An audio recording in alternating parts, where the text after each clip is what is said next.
तो जो मैं एक मज़े की बात बताऊँ ना, उस दिन मैं वीडियो देखा था टिकटॉक पे। अच्छा, बड़ी अच्छी वीडियोस बनाते हैं जनाब, लेकिन बात क्या कर रहे थे, अपनी तरफ से उन्होंने शायद अच्छी बात की हो, लेकिन मुझे बहुत अजीब बात लगी।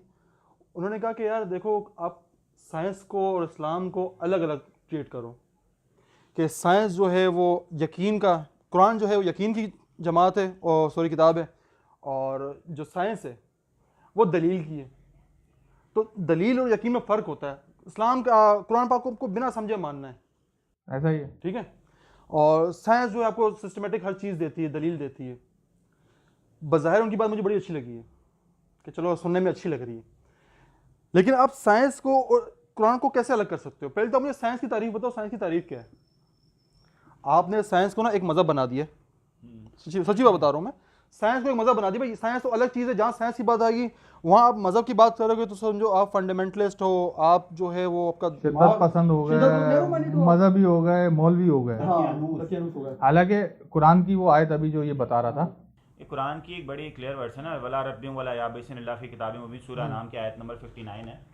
उसमें ये अल्लाह ताला बता रहे हैं कि हमने इस किताब मुबीन में, अब यहाँ पे डिफरेंट इंटरप्रिटेशन है किताब मुबीन की, लेकिन इसमें हमने हर चीज़ की नॉलेज रखी है। देखो ये चीज़ बड़ी क्लियर है। अब जैसे तुम बता रहे थे ना कि तुमने कहा कि वो कह रहे हैं कि कुरान समझने की किताब नहीं है। कुरान में बड़ी क्लियर वर्स है कि इदा तुतला अलैहिम आयातुना बय्यिनातिन लम यखिर्रु अलैहि सुम्मा व उम्याना, कि जब इनके ऊपर सहाबा के बारे में, मोमिनीन के बारे में अल्लाह ताला बता रहे हैं कि जब उनके ऊपर कुरान की आयतें नाजिल की जाती हैं तो ये उसमें अंधे बहरे होकर नहीं गिर जाते। एग्जैक्टली, उसमें गौर व फिक्र करते हैं उसके अंदर। एग्जैक्टली इन्ना फी ज़ालिका लआयातिन लिकौमी याकिलून, इस कुरान में उन लोगों के लिए निशानियां जो अकल रखते हैं। जो अकल बिल्कुल रखते ऐसा हैं। ही है। अब जो किताब कह रही है कि अकल वालों के लिए निशानियां हैं, आप उन्हें कह रहे हो कि बिना सोचे समझे मान लो। बिना सोचे समझे मांग।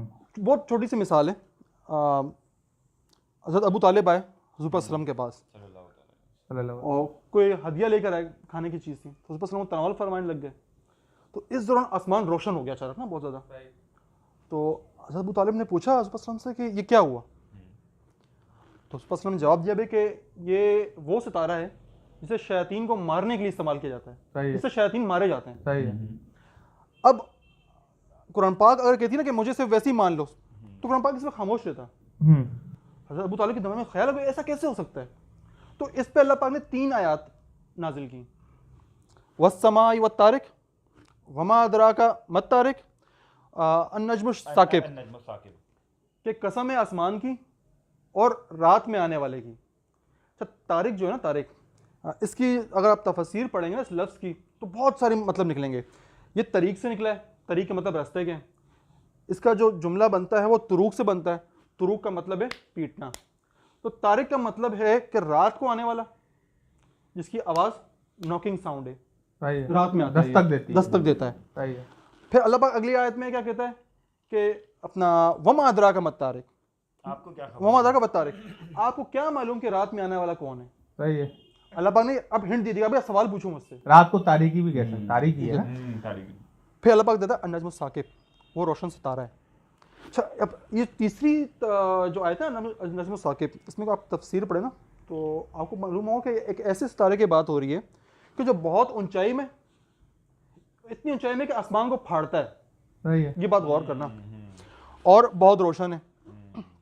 मैं बड़ा हैरान हुआ था इस चीज़ पे। मैं कहा यार क्या बात, अगर सिर्फ तारे की बात होती है, अल्लाह पाक नजम का लफ्ज़ इस्तेमाल करते थे, सितारा है। ऐसा कौन सा खास सितारा है जो पूरी जो है आपका आसमान रोशन हो गया? उस पर अल्लाह पाक ने 3 आयतें नाजिल कर दी उसके लिए। 6 साल पहले की बात है जब मैंने ये पढ़ा था इस तारे के बारे में, सुल्तान के बारे में। वैसे ही दोस्त से डिस्कशन हुई तो उसने मुझे एक वीडियो भेजी, पुल्सार स्टार, न्यूट्रॉन स्टार की। मैंने कहा इसमें क्या खास बात है? तो जहांगीर तूने एक आयत बताई ना, तू उसे उसकी साउंड सुन, अगर वो हो ना तो उधर साउंड लगाना, अगर वो है उसका sound of pulsar star, sound of pulsar star. हाँ कंटिन्यू रख, मैं देखता हूँ। उसमें क्या है, उसका साउंड ये जैसे नॉकिंग होती है। अच्छा, जब मैंने न्यूट्रॉन स्टार के बारे में मजीद पढ़ा तो भाई जब सितारा मरने वाला होता है ना अपने हुजूम में, जब ज़ाहिर बात है उसकी कोर जो होती है वो आयरन में तब्दील हो जाती है, वो मजीद एनर्जी पैदा नहीं कर पाती, तो वो अपने ही बोझ में दब जाता है, वो अपने आप में ही जम होकर ख़त्म हो जाता है। जब वो अपने आप में जम होकर ख़त्म होता है तो फट जाता है अपने हुजूम से। जब फटते हैं उसकी कोर निकलती है, तो ये कोर का लफ्ज़ याद रखना, तो पीछे जो बच जाता है वो न्यूट्रॉन स्टार होता है। उसका वजन उसी सितारे जितना होता है।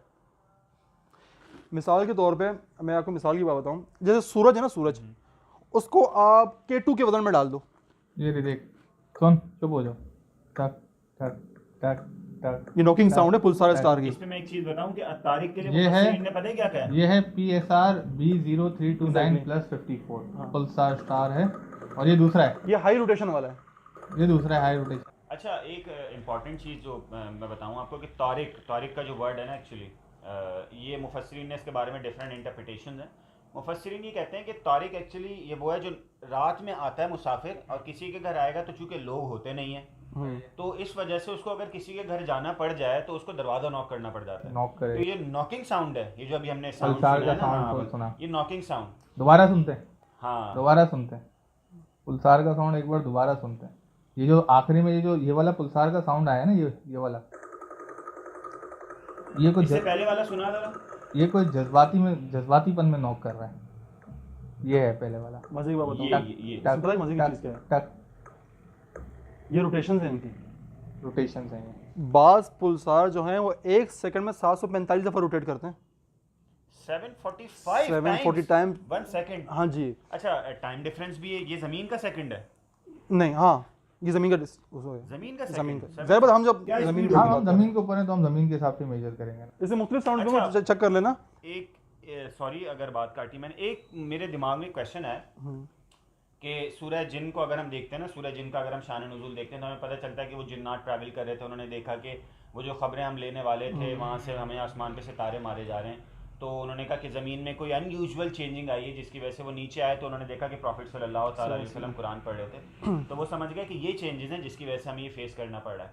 अच्छा, मैं जितनी मतलब मैंने जो चीज़ें देखी उसके हवाले से तो ये कि जहाँ पर ये स्टार्स हैं ये पास्ट है, ये माजी है, सही है, क्योंकि ये ज़मीन तक पहुँचते पहुँचते ये गुजर चुका है सब कुछ ना, सही है। ट्रैवलिंग करते करते लाइट जो ट्रैवल कर रही है, इसका मतलब ये कि जब इनको सितारों को मारा जा रहा था तो इसका मतलब ये माजी में मारा गया है।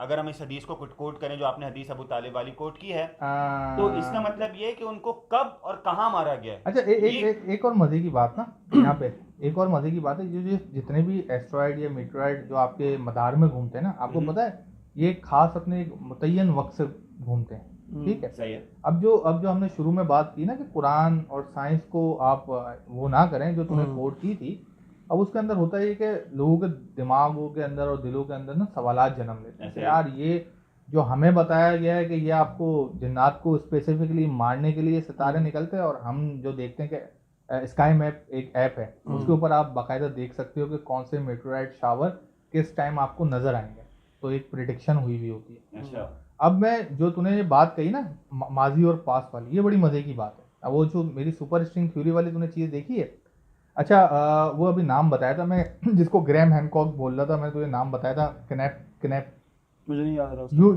यूएफओ के ऊपर ना वो न्यूयॉर्क टाइम के अंदर जर्नलिस्ट है, न्यूयॉर्क टाइम का यूएफओ का जर्नलिस्ट है, बॉब लजार को लाने वाला भी वही है।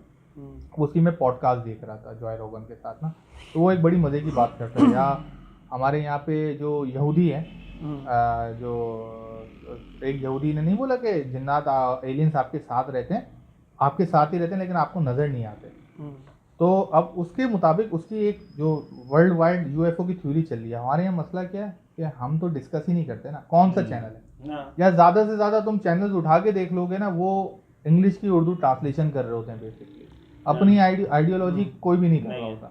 अगर ये लोग अपनी आइडियोलॉजी के साथ होते ना तो हमारे लिए डिस्कशन बड़ी आसान होती, कि हम ऊपर से देख रहे होते। अब मसला क्या है, जैसे जहांगीर जो बातें करता है या तू बातें करता है या मैं बातें करता हूँ, हमारे लिए मसला क्या है कि हम रिलेट नहीं कर पाते लोगों के साथ, कि हमें रिलेशन बनाना है कि उनको समझ तो आए। अगर हम बैठ के बोलेंगे तो उसने एक बड़ी मजे की बात की, और मैं फिर तेरे टॉपिक पे इसको लेकर दोबारा आऊंगा। उसने बड़ी मजे की बात की कि बहुत सारी थ्योरीज के अंदर जो वर्ल्ड वाइड चल रही हैं, उसमें एक थ्योरी ये है कि जो एलियन बीइंग्स हैं ये हमारे साथ ही रहते हैं। अब उनके लिए तो एलियन है ना, और लेकिन वो रहते हैं एक्स्ट्रा अलग डायमेंशन के अंदर जो हमें नजर नहीं आते। अब जब हम क्या वर्ड्स है कुरान की, कुरान कह रहा है कि ये वहां रहते हैं जहां से वो तुम्हें देखते हैं, तुम उन्हें नहीं देखते। अच्छा, अब जो पल्सार स्टार का तू बता रहा है, हम इसी टॉपिक क्वेश्चन वही है क्वेश्चन वही मैं कर रहा हूँ कि मेरा क्वेश्चन ये है कि कैसे मारा जाता है यार। जैसे मैंने बताया ना कि एक्सप्लोर कोई बहुत बड़ा सितारा होता है, सूरज से बड़ा। मैं बहुत आपको कहते हैं आसान जुबान में समझा रहा हूँ कि सूरज भी उसके सामने जर्रा होता है, इतने बड़े सितारे होते इतना हैं। हजम है हाँ, उसका। जब इनकी कोर जो होती है वो एनर्जी फ्यूज करना बंद कर देती है, मतलब एनर्जी छोड़ना बंद कर देती है, ठीक है, ये होता है क्या है कि एनर्जी जा रही होती है, ग्रेविटी इसको अट्रैक्ट कर रही होती है, सही है। तो उसका तवाज़ुन कायम रहता है। जब एनर्जी खत्म हो जाएगी तो ग्रेविटी उसको अपनी तरफ सक कर लेगी, ऐसा ही है, सही है। वो अपनी उसी कोर जो है वो उसको सपोर्ट नहीं कर पाती, वो एक्सप्लोड हो जाता है।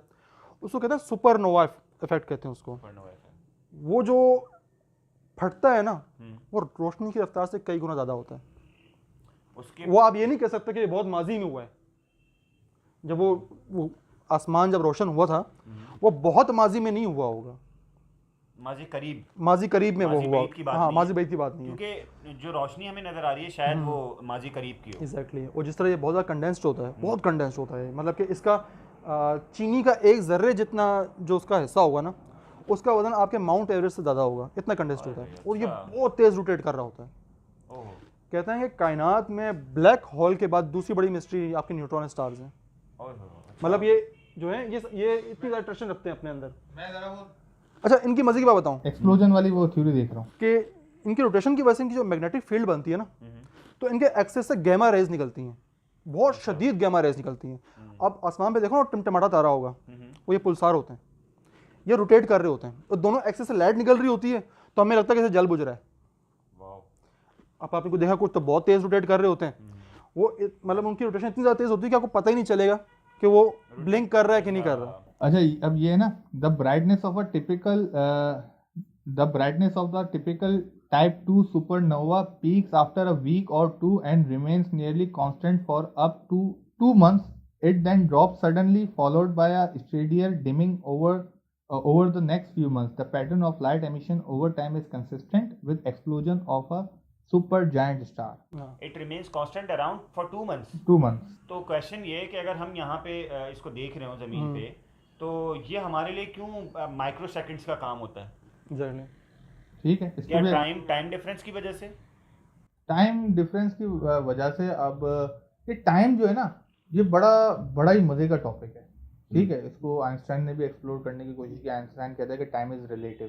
ठीक है, आपका ये जो माजी पास, या हम देखते हैं अक्सर सितारे जो ब्लिंक कर रहे होते हैं, सबने ये बात सुनी हुई है हमने ना, कि जो आप ये ब्लिंकिंग देख रहे होते हैं, ये कई मिलियंस ऑफ ईयर्स पहले ऑक्यूर हुई भी होती है। अब मसला क्या है कि उनके और हमारे दरमियान जो फासला है वो है लाइट ईयर्स का। सही है। तो जब हम मेजर कर रहे होते हैं चीजें, वो लाइट ईयर्स में ही कर रहे होते हैं। अब एक और थ्योरी है, उस थ्योरी का नाम यार वो आइंस्टाइन की कौन सी थ्योरी है, स्पेस में अगर कोई जाएगा, थ्योरी ऑफ रिलेटिविटी के अंदर वो स्पेसिफिक एक्सपेरिमेंट है कि एजिंग वहाँ पे ज्यादा होगी या वो वहाँ पे कम होगी और जमीन के अंदर टाइम ज्यादा गुजर जाएगा। ये तो रिलेटिविटी तो नहीं है, ये रिलेटिविटी। ये कौन सा एक्सपेरिमेंट? टाइम के हवाले से टाइम की हाँ, रिलेटिविटी थ्योरी ऑफ रिलेटिविटी है तो, लेकिन उसके अंदर थ्योरी ऑफ रिलेटिविटी तो बहुत बड़ी है, उसके अंदर ये यही- एक्सपेरिमेंट हुआ। मैं एक मजे की बात बताऊँ ना, अभी भाई ने कहा ना कि थ्योरी ऑफ रिलेटिविटी, जब टाइम जो है वो क्या कहते हैं इंसान की ज़ात का है, वो मतलब यूनिवर्सल ट्रुथ नहीं है कोई, हाँ, ठीक है, relevant है रेलेवेंट है टाइम। एक्चुअली। ये हमने कुरान पाक को छोड़ दिया ना, मसला ये सबसे पहले थ्योरी आई है कुरान पाक में, फिर सित्तत अय्याम वाली। अल्लाह पाक कहता है कि अल्लाह पाक एक ऐसे मखसूस दिन में उसको काम अंजाम देता है कि जिस हाँ, जगह पे अंजाम देता है वहाँ 2 दिन एक अपना 7 दिन लगते होंगे, हाँ, ठीक है, वो 7 दिन आपकी दुनिया के जो है वो 7,000 साल के बराबर होंगे, 1,000 साल के बराबर होंगे। और एक और जगह अल्लाह पाक ने एक और मुकाम के बारे में कहा कि वो ऐसे मुकाम पे वो काम सर अंजाम देता है कि वो आपकी दुनिया के 50,000 साल के बराबर होगा। ये हदीस है, देखो ये हदीस है दज्जाल वाली, मैं यही हाँ, बोलने वाला था एक अभी। दिन उसका 40 साल के बराबर 40 साल के होगा। बराबर इसका होगा। मतलब ये दो डिफरेंट टाइम्स हैं, Exactly. दो डिफरेंट टाइम। दो डिफरेंट टाइम्स। लेकिन क्या अब हम जाते हैं दोबारा सुपर स्ट्रिंग थ्योरी पे। ठीक है, अब यहाँ पे बड़ी इंटरेस्टिंग सी ना चीज शुरू हो जाती है। लेट्स से कि जिन्नात हैं वो रहते हैं 4th डायमेंशन के अंदर। ठीक है, क्योंकि 4th डायमेंशन वो है कि हम इसने बताया था 3 डायमेंशन वाली के अंदर ना, कि हम 3 डायमेंशनल क्रीचर होते हुए भी 3D में नहीं देख सकते। आप 4 डायमेंशनल के अंदर जाएंगे ना, अच्छा देखना जो होता है ना हमारे यहाँ, ये बड़ा कॉन्सेप्ट है। हम देखना अपनी छोटी सी अक्ल के मुताबिक समझते हैं कि देखना, ठीक है। आप जब 4th डायमेंशन में जाते हो, या अगर आपने एस्ट्रल जो ट्रेवल है, आउट ऑफ बॉडी एक्सपीरियंस कभी किया, जो ये मुख्तलिफ सूफिया कराम वगैरह जो कर रहे होते हैं, या जो इस किस्म की चीज़ें मेडिटेशन में बुद्धिस्ट वगैरह, वहाँ पे मैं अगर ये कहूँ कि आप बेक वक्त ऊपर नीचे दाएं बाएं आगे 360 कैमरा देखा है आपने? ठीक है, आप बेक वक्त हर जगह देख सकते हो। समझो कि आप एक सुपर पोजीशन के अंदर आ जाते हो देखने वाली, और वो फिर देखना आपके और मेरे बायोलॉजिकली देखने वाला देखना नहीं होता, वो देखना वो होता है। जब आप 4 डायमेंशनल की जो थ्योरी है जो कहता है कि वहाँ पे जो 4 डायमेंशन को टाइम कहते हैं, अब आप एक बीइंग बन जाओ, एनर्जी के बीइंग, और आप अपने आप को 4 डायमेंशन के अंदर लेके चले जाओ। आपने सोचा कि आप 4 डायमेंशन के अंदर किसी तरह, और जब आप वहाँ जाओगे तो जाहिर बात है ये फिजिकल जो आपकी बॉडी है, ये बाउंड्रीज हैं, ये आपको छोड़नी पड़ेंगी। अब आप उस डायमेंशन के अंदर जाएं और अब लेट से कि 5th डायमेंशन के ऊपर पहला आसमान है, लेट से, सही है, एक थ्योरी है, वहाँ पे पहले आसमान के फरिश्ते रहते हैं, वहाँ पे एक अलग सिविलाइजेशन है जिसको हम पहले आसमान के फरिश्ते, अल्लाह पाक कहते हैं ना वस्समाए ज़ातुल बुरूज, कसम है बुरुज वाले आसमानों की, बुरुज वाला यानी कि अल्लाह पाक ने आसमान में ठिकाने बनाए हैं। ठिकाने अब बनाए। मैं मजे की चीज बताऊं, एक चीज मैं ऐड करूं। अब कुरान एक तरफ कहता है इन्ना अंज़लनाहु फी लैलतिल क़द्र, कदर, हमने कुरान को लैलतुल क़द्र में नाजिल किया है, ठीक है, जबकि कुरान हमें पता है 23 इयर्स में नाजिल हुआ है। सही है, कुरान लैलतुल क़द्र में नाजिल है। मुफस्सिरीन उस वक्त कह चुके हैं, हज़रत अब्दुल्लाह इब्न अब्बास और दीगर मुफस्सिरीन, वो कहते हैं कि अल्लाह ताला ने पहले आसमान पे ये कुरान एक खास रात में शब कदर में नाजिल कर दिया था, क्योंकि अल्लाह को फ्यूचर का पता था ये सारी चीज़ें। तो अल्लाह ने बाय टाइम इसको जो उसकी कंडीशंस थी, सर्कमस्टेंसेस जो भी थे, उसके अकॉर्डिंगली फिर आहिस्ता आहिस्ता वर्सेस नाजिल किए। इसका मतलब ये है कि कुछ चीज एग्जिस्ट करती है जो हमारी समझ से जो बाहर। हमारी समझ से बाहर। अच्छा, अब यूनिवर्सल ट्रूथ या यूनिवर्सल लैंग्वेज, पूरी यूनिवर्स की लैंग्वेज जिसको बोलते हैं, वो पता है आपको? मैथमेटिक्स है, ठीक है। अब हुआ ये कि मैथमेटिक्स आपकी एक मतलब उसके डिस्कवर होती है। मैथमेटिक्स कभी इन्वेंट नहीं होती, वो डिस्कवर होती है। तो आपने मुख्तलिफ इक्वेशंस देखी, कुछ इक्वेशंस ऐसी आना शुरू हो गई जो अब इस फिजिकल वर्ल्ड में सेंस नहीं बना रही थी। तो वहाँ पे सुपर स्ट्रिंग थ्योरी प्रपोज हुई कि यार ये आपकी जो 3 डायमेंशन है, इससे ज़्यादा भी कुछ चीज़ें हैं जो हमें पता नहीं है, छोटी हैं, माइक्रो लेवल पे या बहुत बड़े लेवल पे, लेकिन हैं। कि सादा सी मिसाल ले लो ना आप, मिशु काकू का मैं लेक्चर में सुन रहा था, उसने कहा कि एक तालाब में मछली है, वो 2 डायमेंशन क्रिएचर है, ठीक हो गया, बहुत सारी मछलियों के साथ रहती है, सही है। उस मछली को आप उठा के ऊपर खड़ा कर दो, आसमान की तरफ ले जाओ, वो परिंदे देखेगा, आसमान देखेगी, चीज देखेगी, फिर उसको दोबारा डाल दो तालाब के अंदर। वो जब बाकी मछलियों को बताएगी कि ये चीजें भी हैं, तो उसको पागल कहेंगे। पागल कहेंगे क्यों? उसके पर्सपेक्टिव से नहीं देखा। ऐसा ही है। अब यह है ना, मैं बस एक आखिरी चीज रिलेट करता हूँ। तो वो जो स्नीक पीक लेना था ना, जो जिन्नात स्नीक पीक लेते थे या कान लगा के सुनते थे, यहाँ पे बहुत सारे लोगों को समझ नहीं आता ना कि ये हो क्या रहा है। जो वो सुनते थे और पहला आसमान वही के बाद उनके लिए बंद कर दिया गया। अब ये समझ लें डायमेंशनल ब्रिज हो गया कि हम 3rd डायमेंशन से मेडिटेशन के थ्रू या किसी भी चीज़ों के थ्रू हम 4 डायमेंशन में स्नीक पीक कर सकते हैं, हम कर सकते हैं। तो जब आप वहाँ पे जाते हैं, जो मखलूकात देखते हैं, मेरी मेडिटेशन ये फिजिकल हो या ना हो, सही है, सही, आप सेंस करते हैं, सही है। अब मैं यहाँ पे ना कुछ चीज़ें रद्द ही नहीं करनी हमें। मेरा तो मानना यही है कि भाई जो बोल रहे सच बोल रहे, अपने एक्सपीरियंस से बोल रहा है, उसका सच की तशरीह उसके लिए डिफरेंस हो सकती है।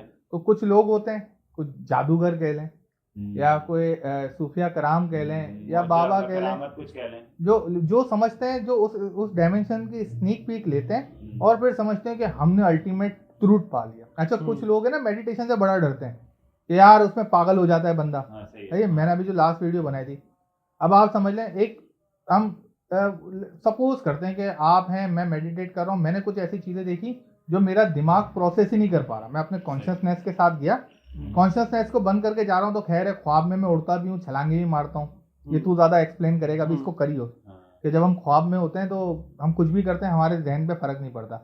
लेकिन अगर मैं उस डायमेंशन के अंदर कॉन्शियसनेस से जा रहा हूँ, अपने शऊर के साथ जा रहा हूँ, वो कौन सा है यार, एक बड़ी आकाशी रिकॉर्ड्स की जो बातें करते हैं लोग, मैं यही कहता हूँ, सारी चीज़ें इस तरह लिंक हैं, कनेक्शन इस तरह बने हुए हैं कि कॉन्स्पायरेसी से लेकर, एलियन से लेकर, मेडिटेशन से लेकर, आप बोलोगे सब लिंक्ड है भाई, सब, क्योंकि इंसान है। इसी में वो चीज भी आ रही टाइम की। अब आप अलैहिस्सलाम रात में गए, इतना बड़ा ट्रैवल कर लिया, इतना बड़ा घूम लिया, आसमानों को देख लिया, किसी और डायमेंशन में चले गए, वापस आए तो यहाँ पे बिस्तर गर्म था। भाई बिस्तर गर्म था। सेंटर पॉइंट कौन है इन सारी चीजों का? इंसान है। तो लिंक तो होंगी ना, जब सेंटर पॉइंट हम है तो लिंक तो होंगी।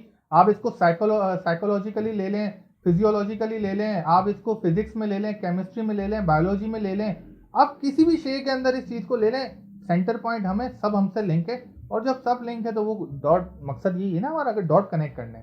अब मैं आऊँगा, मैं अभी वो 4th और 5th डायमेंशन वाली बात बाद में करूँगा, पहले मैं बोलूँगा तो मुझे ये बता कि अगर सब कॉन्शियस के साथ हम किसी ऐसी चीज़ को देखते हैं जो हम कॉन्शियसली प्रोसेस करें और हम पागल हो जाएं, ऐसा ही होता है ना, थोड़ा दिमाग घूम जाता है, या यार कोई मिसाल, वो एक बड़ी मिसाल नहीं, वो इंटरवर्ट वाली वीडियो आती है कि एक जगह पे देखो और फिर ब्लैक एंड व्हाइट वीडियो आती है, हम उसमें कलर रिसीव कर लेते हैं। हमारा दिमाग तो इतना आसान है ट्रिक करने के लिए।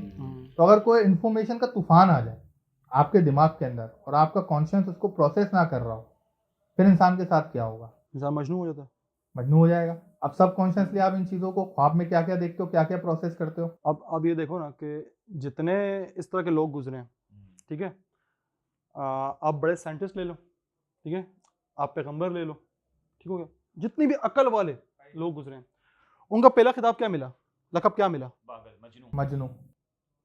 अच्छा, क्यों? रीजन क्या है? रीजन यही है कि वो आउट ऑफ द नॉर्म्स बात कर रहे हैं। आउट ऑफ द नॉर्म्स बात करते हैं। मसला ये होता है सारा, इसे अल्फा स्टेट कहते हैं। अच्छा, आप बहुत मेडिटेशन हासिल करने के बाद जो है ना, बहुत मेडिटेशन के बाद आप इस लेवल पे पहुंचते हो कि आप अल्फा स्टेट पे आ जाओ। अल्फा स्टेट ये होता है बेसिकली हमारा जो है प्री फ्रंटल कॉर्टेक्स जो हिस्सा होता है दिमाग का, ये लॉजिक तलाश करता है हर चीज़ में, इसे हम कॉन्शियस माइंड कहते हैं। सब कॉन्शियस जो होता है वो सिर्फ ख्वाब में एक्टिव हो सकता है फुल, क्योंकि उसको हमारा लॉजिक एक्टिव नहीं होने देता। वो हर चीज़ को जोड़ता है, जितनी इन्फॉर्मेशन मिली होती है जोड़ता है। यार 11.1 बिट्स ऑफ इन्फॉर्मेशन प्रोसेस कर रहा होता है हर वक्त, और आपका जो दिमाग है वो सिर्फ 52 या 54 बिट ऑफ इन्फॉर्मेशन जो है कर रहा होता है। हम बहुत मेडिटेशन के बाद इस काबिल होते हैं कि हम अल्फा स्टेट पे पहुंच जाएं। अल्फा स्टेट में आपका सबकॉन्शियस भी एक्टिव है, आपका कॉन्शियस भी किसी हद तक एक्टिव है, लेकिन वो बहुत नैरो सा इक्विलिब्रियम मुश्किल से कायम हुआ होता है। आपको नींद के झटके आ रहे होते हैं, सजदा करते हुए नींद आती है, ठीक है, क्यों? वो अल्फा स्टेट एक्टिव हो रहा होता है उसमें। कुरान पाक पढ़ते हुए नींद आती है। अच्छा, हमारे जो गैर मुस्लिम है वो अपने किसी रूहानी उसमें चले जाएं, हर वो चीज़ जिस पे आप अंधा भरोसा करते हो, अंधा भरोसा कि बस इस चीज़ पे हमारा हर्फ आखिर है, वो आपको अल्फा स्टेट पे लेके जा सकती है। उस पे कायम कैसे रखना है, ये असल ट्रिक है। ऐसा ही है। बुद्धा वो अल्फा स्टेट में गया, कितने साल अल्फा स्टेट में रहे वो उससे निकल नहीं पा रहा था। वो चला तो गया, उससे निकल नहीं पा रहा था उससे। अल्फा स्टेट को आसान वर्ड्स में क्या इल्यूजनरी वर्ल्ड कह सकते हैं? नो, इल्यूजनरी वर्ल्ड नहीं है, ना। अल्फा स्टेट वो है कि जब आप आउट ऑफ दिस यूनिवर्स चीजें एक्सप्लोर कर रहे होते हो, आपका दिमाग अपने मिराज पे होता है। क्योंकि आपका दिमाग जो है ना, ये आप 84% तो समझो सोया हुआ है 24/7। सही है। जब ये जागता है तो उसको पता, जब आप नींद में होते हो तब लॉजिक आपकी ऑफ होती है, तो उसको पता ही नहीं इस लॉजिक के साथ। मुझे अभी उसामा अपना ख्वाब सुना रहा था, बड़ा लंबा चौड़ा ख्वाब था कि इसने उस ख्वाब में इसने आधी दुनिया घूम ली, आधी दुनिया के लोगों से मिल लिया। ये अब क्या होगा, इसका सबसे जो बेहतर जो जवाब है वो यही हो सकता है कि जो रिसर्च वर्क कर रहे हैं हम लोग आजकल, हर तरह की वीडियोस देखनी पड़ती हैं, आर्टिकल्स पढ़ने पड़ते हैं, फिर उस पर अपनी राय देनी पड़ती है, एक नया एंगल देखना पड़ता है कि इनमें इनको मिला कि क्या नई चीज़ निकलेगी। वो इतनी सारी नॉलेज आप जो अपने अंदर डाल रहे हो ना, वो ज़ाया नहीं हो रही है मेरे जान, वो आपका सबकॉन्शियस का हिस्सा बन रही है, और वो आपकी पर्सनैलिटी वो बनाने में सारी चीज़ें मदद देती हैं। लेकिन यार जहांगीर, एक चीज़ मैं क्वेश्चन करना चाहूँगा। देखो, साइंस इस बात को मानती है कि जो भी आप ख्वाब में देख रहे हो ना, जो सबकॉन्शियस जो आपका फील कर रहा है, जो भी एक्सप्लोरेट, वो एक्सपीरियंस बेस्ड होता है। नो, साइंस तो उसको मानती ही नहीं है। साइंस की उम्र अभी बहुत छोटी है। साइंस लेकिन ये कहती है कि हम जो भी ख्वाब में देते हैं वो एक्सपीरियंस बेस्ड है। ये साइंस अग्री, क्योंकि इसी वजह से कि अगर हम कभी देखते हैं हम हाइट से गिर रहे हैं, तो जैसे हम गिरते हैं हमारी आंख खुल जाती है। उसका रीजन ये है कि हम जब मर रहे हैं तो हमने मरने के बाद कुछ एक्सपीरियंस नहीं किया अभी कि वो क्या हो रहा है, तो हमारी आंख खुल जाती है फौरन। हमारा सबकॉन्शियस कहता है कि ये एक्सपीरियंस नहीं किया हुआ।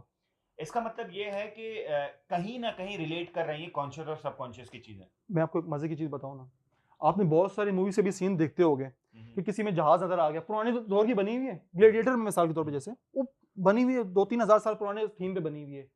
ये अभी लोगों को पता चल रहा है कि यार तो जहाज आ रहा था उससे उड़ता हुआ, तो क्या गलती हुई उनसे, उनको पता ही ना चला उस वक्त। सबकॉन्शियस ने एक्सेप्ट किया, सबकॉन्शियस को पता चल गया भाई कि जहाज भी उड़ता हुआ गया, लेकिन वो कॉन्शियस इतना मसरूफ था उसको देखने में, उसने कहा माइनर चीज़ है, इसको क्या करेगा। लेकिन जब 8-10 दफ़ा देखा तो लॉजिक में आ गई चीज़, तो जहाज उड़ता हुआ, किसी गलती हो गई इनसे। आपको नहीं पता कि आप क्या एक्सपीरियंस कर रहे हो चलते फिरते। ये मैं समझ रहे हो किस तरह के लोग देख रहे हो, किस तरह की मखलूकात देख रहे हो, क्यों आपकी लॉजिक उनको देखने से कासिर है। सबकॉन्शियस हर चीज एक्सेप्ट कर रहा है, सबकॉन्शियस हर चीज कर रहा है। अल्फा स्टेट में फिर वो सब चीजें रिवील होती हैं आपके सामने। अब यहाँ पे ना मैं हारिस से एक सवाल करना चाहूंगा, अगर तुझे फौरन से इमीडिएटली अगर वो थॉट आ जाती है, नबी पाक सल्लल्लाहु अलैहि वसल्लम वही से पहले उनका मामूल था गारे हिरा पे खुलवत में टाइम गुजारना। इस तरह हज़रत मूसा अलैहि सलाम कोहे तूर पे जाते थे, दीगर पैगम्बराने जो हमारे दीन हैं जितने भी हैं, अच्छा हज़रत आदम अलैहिस्सलाम का भी हमें पता है कि उन्होंने एक तौबा के लिए उन्होंने बड़ा वक्त गुजारा, सही है। इस तरह हज़रत इब्राहीम अलैहिस्सलाम, हज़रत इब्राहीम अलैहिस्सलाम, हज़रत यूनुस अलैहिस्सलाम, उनको मछली के पेट में ये टाइम मिला, हज़रत यूसुफ अलैहिस्सलाम कुएं के अंदर, जेल में और जेल में। तो ये जो फोकस्ड वाला टाइम है ना, ये मिलता है, ठीक है, थ्रू आउट द हमें हिस्ट्री मिलता है, चाहे फोर्सफुली हुआ हो या बाय विल हुआ हो, लेकिन हमें ये मिलता है। इस तरह हज़रत नूह अलैहिस्सलाम भी, उन्होंने भी एक फोकस काम पे अपना कश्ती बनाने के फोकस काम पे उनका वो बहुत बड़ा जिंदगी का अरसा गुजरा। अच्छा, अब जब हम ये बात करते हैं ना, तो लोग इसको समझ नहीं पाते कि हो क्या रहा है। अब इस एक बात को समझने के लिए, सारी कायनात की मिस्ट्री को समझने के लिए हमें चीज़ों को लिंक करना पड़ेगा। अब मैं लिंक जो करता हूँ, मुझे ना एक इनबॉक्स में सवाल आया था, असल में इतनी लंबी, तुम्हें पता है लंबी करने की आदत है भाई की, तो बहुत ज़्यादा वो फिर जब तक दिमाग में समझ ना आए ना, मज़ा नहीं आता।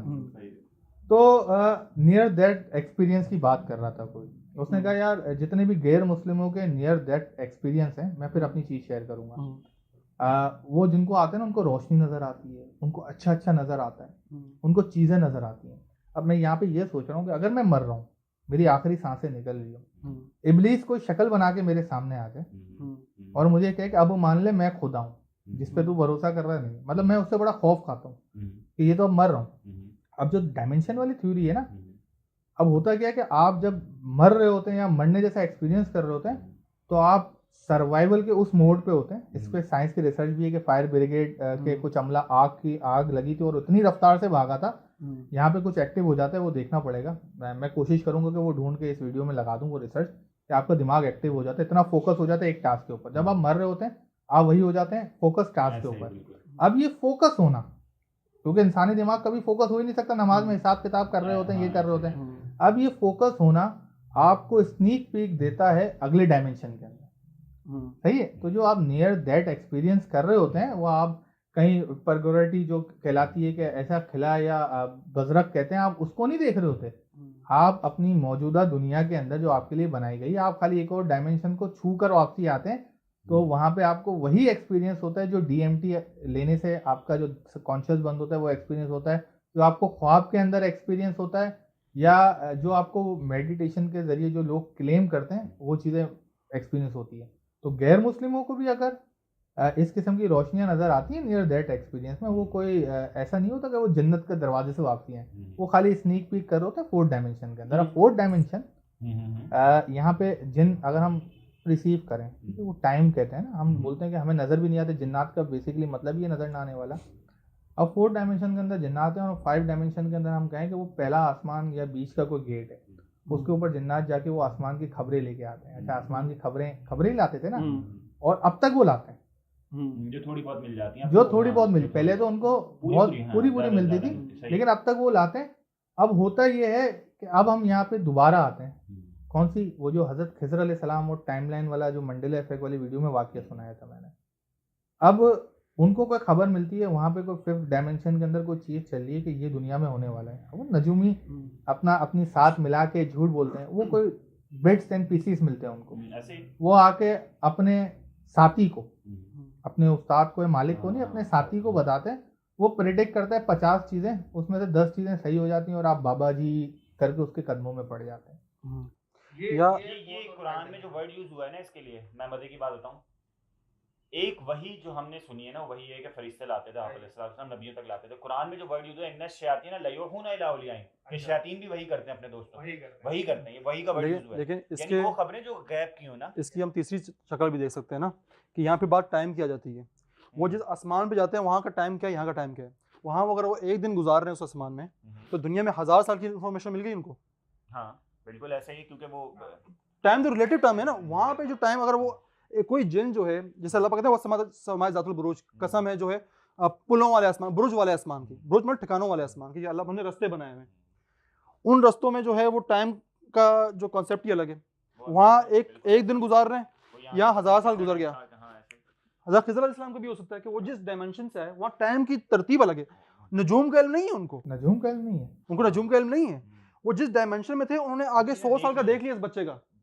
किसने क्या काम किया। तो यही तो ये जो हम टाइमलाइन चेंजिंग वाली बात करते हैं वो यही तो है। अच्छा, उन्होंने जो हजरत खिजर और मूसा अलैहिस्सलाम का जो वाकया है, हजरत खिजर अलैहिस्सलाम और मूसा अलैहिस्सलाम का वाकया, उसमें वो है ना हदीस के अंदर सबसे जो बेहतरीन हदीस है आती है ना, वो अब्दुल्ला इब्न अब्बास से याद है हमारे पास। इब्न कसीर ने बड़ी जगह लिखा हुआ है यार, क्या इस हदीस में आप अलैहिस्सलाम ने कहा कि काश हजरत मूसा खामोश हो जाते, इससे और हमारे पास मजीद रिपोर्टें आती। अब हुआ ये कि वो उसी हदीस के अंदर एक वाकया है कि जब हजरत मूसा और खिजर अलैहिस्सलाम कश्ती में जा रहे थे तो एक चिड़िया आती है और वो 2 घुट पानी पीते हैं। अब्दुल्ला इब्न अब्बास रज़ियल्लाहु ताला अन्हु रावी हैं इसके। वो 2 घुट पानी पीती है, उसको देख के हजरत खिजर अलैहिस्सलाम कहते हैं कि आपका और मेरा इल्म ये है और ये जो पूरा समंदर है ये अल्लाह के इल्म से उनको तजबीह दी जाती है। तो आप सोचें, अगर मैं ये सोचता हूँ, डॉक्टर हू सीरीज देखिए कभी, वो टाइमलाइन में ट्रेवल करता है, वो पूरी की पूरी सीरीज उसके ऊपर ही, डॉक्टर हू सीरीज ब्रिटिश की है। उसके अंदर वो यही करता है। अब लेट्स सपोज कि हम यहाँ बैठे हुए, ठीक है, फिर हम सिमुलेशन थ्योरी में हम यही बात करते हैं ना कि सब लिखा हुआ है भाई, सब लिखा हुआ है, जो करोगे वो भी लिखा हुआ है, जो नहीं कर रहे वो भी लिखा हुआ है। तो अल्लाह के लिए तो हम इंसान, छोटी सी सोच है ना हमारी, तो हमारा दिमाग छोटा सा है, हम छोटा सोचते हैं। हम जो अभी भी सोच रहे हैं ना, ये हमारे कद से बड़ा है, ऐसा ही है। इसलिए हम उसको कोई हतमी शक्ल में नहीं ला सकते। अब आप जो मालिक है वही, मैंने कहा था ना टॉपिक दोबारा आएगा। कुरान जो बुक है, हम मुसव्विर बनने की कोशिश करते हैं। हम क्या करते हैं, ज़्यादा छोटी छोटी आर्ट या कोई शायरी लिख दी, उस 2 लाइनों की शायरी, अल्लामा इकबाल की शायरी, उस पर पूरी किताबें लिख दी जाती हैं। अब अल्लाह ताला की सिफत ही एक है, अल मुसव्विर, उससे बड़ा आर्टिस्ट है ही नहीं, आप जान ही नहीं सकते। और उसने जिस मखलूक को बनाया है, आर्ट तो यही होता है ना, घंटों पेंटिंग के आगे खड़े हुए देख रहे हैं, क्या है यार, मैं सोच रहा हूँ ये दूसरा हारिस आके बोलेगा ये, जहांगीर बोलेगा ये, ऐसा ही है। तो वो तो किताब ही, कुरान की किताब मौज़ा इसलिए कहा गया है, अक्ल वालों के लिए निशानियां इसलिए कह गई हैं कि आपकी सोच है, आपकी सोच है कि कितना डिकोड हुआ हुआ मैसेज है उसके अंदर। भाई साहब, मेरे एक अपना मानना है कि कुरान पाक जो है बुक ऑफ आइडियाज़ है, समझ लो, बुक ऑफ आइडियाज़ है। और कोई भी साइंस हो ना, कोई भी चीज़ हो, उसकी बर्थ आइडिया से होती है। आइडिया होता है, आइडिया के बाद जो है फिर उसकी थ्योरी होती है, उसका हाइपोथेसिस होता है, फिर थ्योरी वगैरह उसकी पेश होती है। मैं कहता हूँ अल्लाह पाक ने कहा कि भाई के तमाम सितारे जो हैं वो तैर रहे हैं। सब ने कहा कि भाई खला जो है वो तो वैक्यूम है। आज साइंस कहती है कि भाई ये जो खला है जिसे हम कहते हैं, ये डार्क मैटर, डार्क एनर्जी है। और नासा का मैं आर्टिकल पढ़ रहा हूँ, वो कह रहा है हमें एक अंदाजा है कि कोई फ्लूइड हो सकता है। अल्लाह पाक ने आइडिया दे दिया कि तैर रहे हैं। हाँ। दूसरा अल्लाह पाक ने आइडिया दिया कि लोहा हमने उतारा, लोहा हमने जमीन पे उतारा, अल्लाह आइडिया दे खत्म कर दिया। अब काम ये था कि हम करते भाई कहाँ से उतारा अल्लाह पाक ने, हमने किया नहीं, हम दूसरे चक्रों में पड़े रहे। आज साइंस कहती है कि लोहा तो इस पूरे गैलेक्सी का हिस्सा ही नहीं है, ये तो किसी बहुत बड़े सितारों के फटने से आया। सोना, ये तैरने का वर्ड कुरान में वकुल्लुन फी फलकी यस्बहून, उनके हर आसमान में तैर रहे हैं। एग्जैक्टली। अच्छा, तीसरा आइडिया अल्लाह पाक ने कुरान पाक में कहा कि भाई मैंने स्पर्म के नुत्फे में जो है जिन्स तय कर दी। हम हमारे बैक चले जाओ पीछे, आपको उसे सेक्स से बातें तो बहुत सारी मिलेंगी। ये आपको बायोलॉजी का कॉन्सेप्ट दे दिया अल्लाह पाक ने। साइंस एग्जैक्टली, साइंस अक्सर दराज तक कहती रही है कि मर्द और औरत के जो क्रोमोसोम्स होते हैं वो जिन्स तय करते हैं। अल्लाह पाक ने 1400 साल पहले कहा था, भाई आइडिया दिया था, आपका सेक्स करता है स्पर्म का कतरा।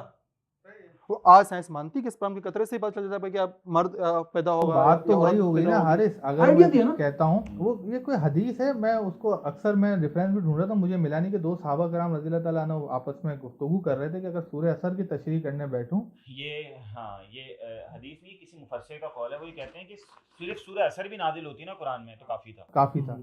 और सूरह असर की मजे की बात बताऊं क्या, आपकी इंसानी जिंदगी और आपका जो इंसानी ह्यूमन बिहेवियर है वो बताती है कि हक ढूंढो। 3 चीजें नहीं, मेरे थोड़ी अलग है इसका। मेरा कहता है अल्लाह पाक कहता है कसम है ज़माने की, टाइम की, वक्त की। अल्लाह पाक कहता है ज़माने को बुरा ना कहो, क्यों? आपको टाइम का पता नहीं है, टाइम चीज़ क्या है, सही है। फिर कहता है कसम ज़माने के इंसान खसारे में। ऐसे ही इंसान अपने लिए घाटे के सौदे करता है। ऐसा ही मिसाल ले लो, सिगरेट का पैकेट उठाओ यार, सिगरेट का अच्छा, पैकेट घाटे उठाओ, के लिखा हुआ सौदे है कि में- भाई पीने से कैंसर होगा, इसी वजह से शर्गा लेकिन आप लेते पियोगे। हैं। इसी वजह से शर्गा लेते हैं। घाटे का सौदा या खसारा है ना, उसको जो मैं देखता हूँ ना, वो इंसान कुछ भी कर ले कभी खुश नहीं होगा।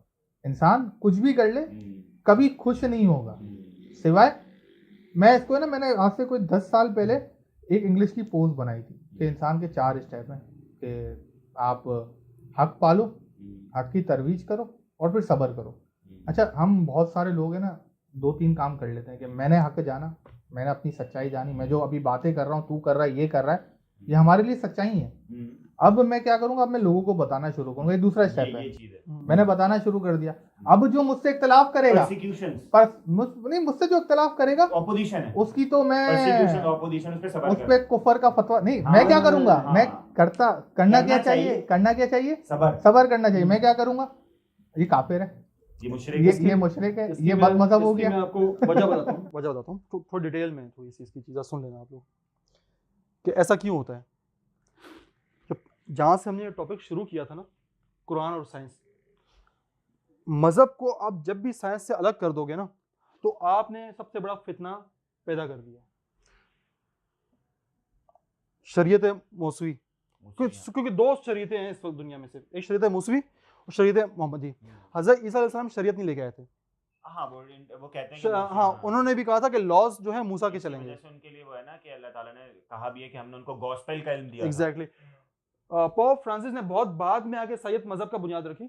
हज़रत ईसा अलैहिस्सलाम ने ईसाईयत का बुनियाद नहीं रखी थी, वो कहते थे लॉज जो है मूसा के ही चलेंगे। होता ये है ना कि जब भी हम मजहब को एक मखसूस तबके के हवाले कर देते हैं, वहाँ से शर पैदा होना शुरू होता है। ऐसा ही इल्म बर्दाश्त करना, हजम करना, ये बहुत मुश्किल चीज़ है मेरे भाई। कुर्सी की ताकत बर्दाश्त करना बहुत मुश्किल चीज़ है मेरा भाई।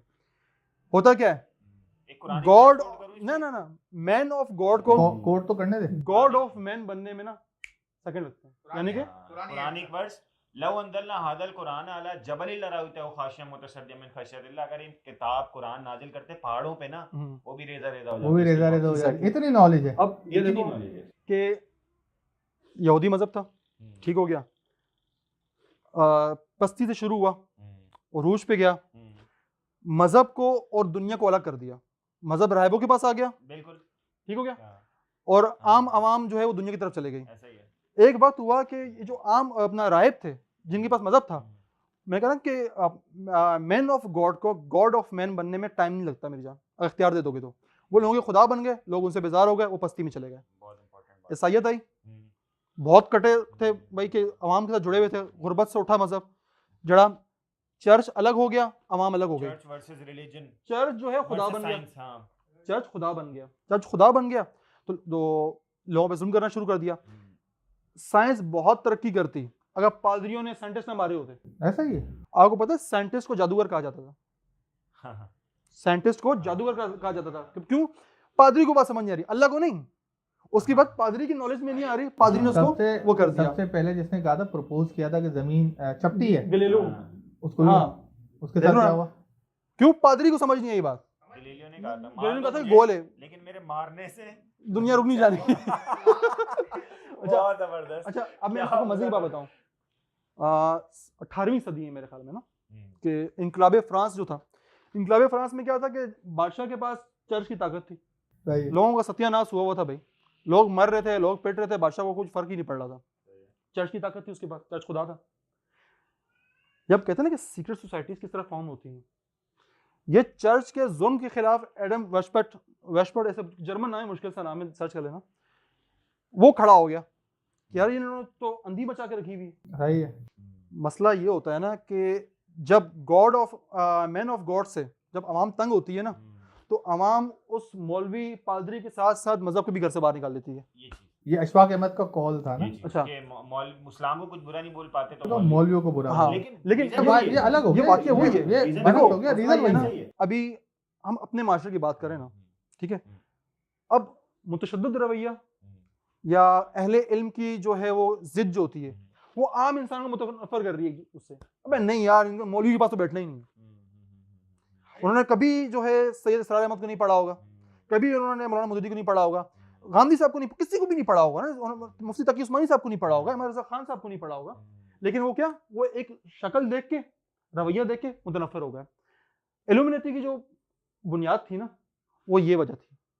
उन्होंने कहा यार मज़हब का बहुत जुल्म हो गया भाई हम पे, चर्च ने बहुत जुल्म कर दिया। उन्होंने एक तहरीक बनाई, इसको इल्यूमिनेटी का नाम दिया। इल्यूमिनेटी का मतलब होता है रोशन, रिवोल्यूशन, इल्यूमिनेशन से कहते हैं रोशन। इसका डॉक्यूमेंट्री भी है इल्यूमिनेशन, हाँ, डॉक्यूमेंट्री का नाम है तो भाई इल्यूमिनेशन। वो था प्रोफेसर, उसने अपने हम ख्याल जमा किए, क्योंकि बात करने में पाबंदी थी उस माशरे में। उसने अपने हम ख्याल जमा किए, फ्रांस में हम ख्याल जमा किया कि भाई कि यार हमें अब मज़हब से जान छुड़ानी है यार, अब हम और जुल्म बर्दाश्त नहीं कर सकते। ये इल्यूमिनेटी खड़ी हुई यहाँ से। फ्रांस के पादरियों को पता चला यार कि इस तरह के लोग आ रहे हैं। फ्रांस के पादरियों ने जर्मन वालों को कहा कि भाई इस बंदे को कंट्रोल करो। उन्होंने इस पे पाबंदी लगा दी, इस पे पाबंदी लगा दी, लेकिन दर पर्दा वो काम करते रहे। इल्यूमिनाटी पे जितना भी काम हुआ है ना, वो ईसाइयों ने किया है।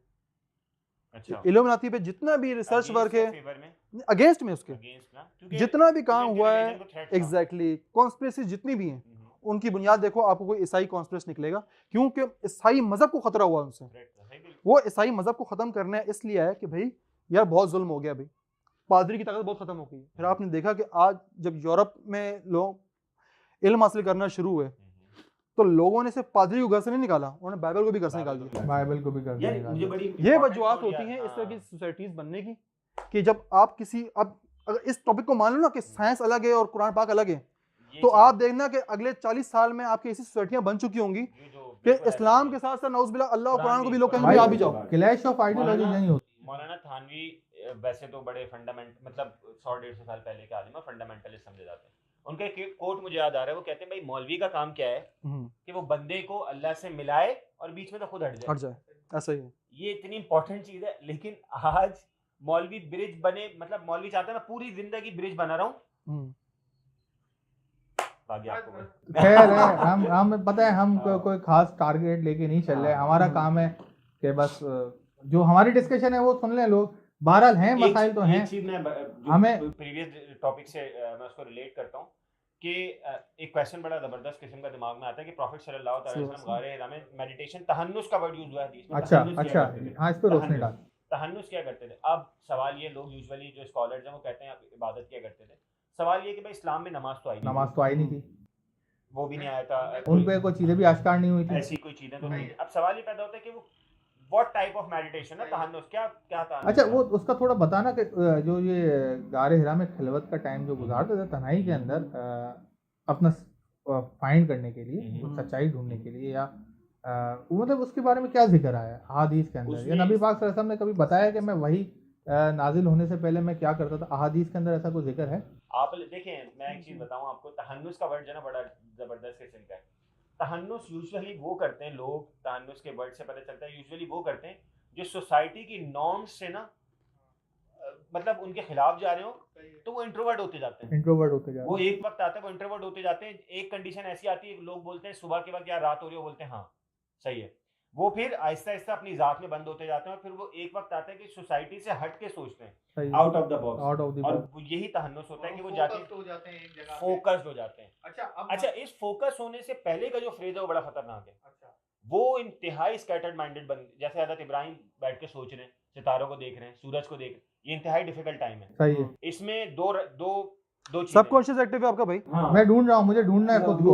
अब इसमें दो चीजें हैं। अगर आप एक नॉमिनल एक माइंड रखते हैं ना, एक नॉर्मल एक आम बंदे का माइंड रखते हैं, तो आपको कोई भी रोशनी दिखा दी जाएगी ना, तो आप उसके पीछे लग जाएंगे। ऐसे ही। और अगर आप कोई सोचने वाले आदमी हैं, सोचने वाली बंदे हैं, तो फिर आप कहेंगे नहीं यार, फिल्टर आउट, फिल्टर हाँ, करते रहेंगे, एक चीजों को ऐसा फिल्टर है करते कि रहेंगे। सबकॉन्शियस से वो आप कॉन्शियस में लाते रहोगे। आप हाँ, अल्फा वो स्टेट चीज़ में है, जाओगे, हाँ, देखते हो क्या, जैसे हम स्टोर में जाते हैं, बहुत सारी हाँ। चीजें बिखरी हुई होती हैं, हमें समझ नहीं आ रहा था क्या चीज उठानी है, लेकिन हमें अगर पता हो कि हमने क्या उठाना है, तो हम सीधा जाएंगे उसी चीज को पिक करेंगे। कुरान क्या कह रहा है? बाबा जदा का ज़ालन फादा, हमने आपको पाया मुतलाशी, मुतलाशी, तलाश करते हुए। तलाश करते हुए। आप मुझे तलाश कर रहे करता है, थे उसकी चीज़ों अल्लाह को। मदद करता है। ये अच्छा मजे की बात है ना, हम यहाँ पे मैं एक बात पढ़ रहा था, कुछ सुन रहा था किसी का ना, वो बिल्कुल रद्द कर देता है हर चीज को। रद्द, एक्सट्रीमिज्म एक तरफ अगर साइंस का है जो हर मजहब को रद्द कर रहा होता है, तो हमारे यहाँ तो एक्सट्रीमिज्म भर भर के पड़ा हुआ है। रद्द कर दो कि कुछ है ही नहीं, इसके अलावा कुछ है ही नहीं।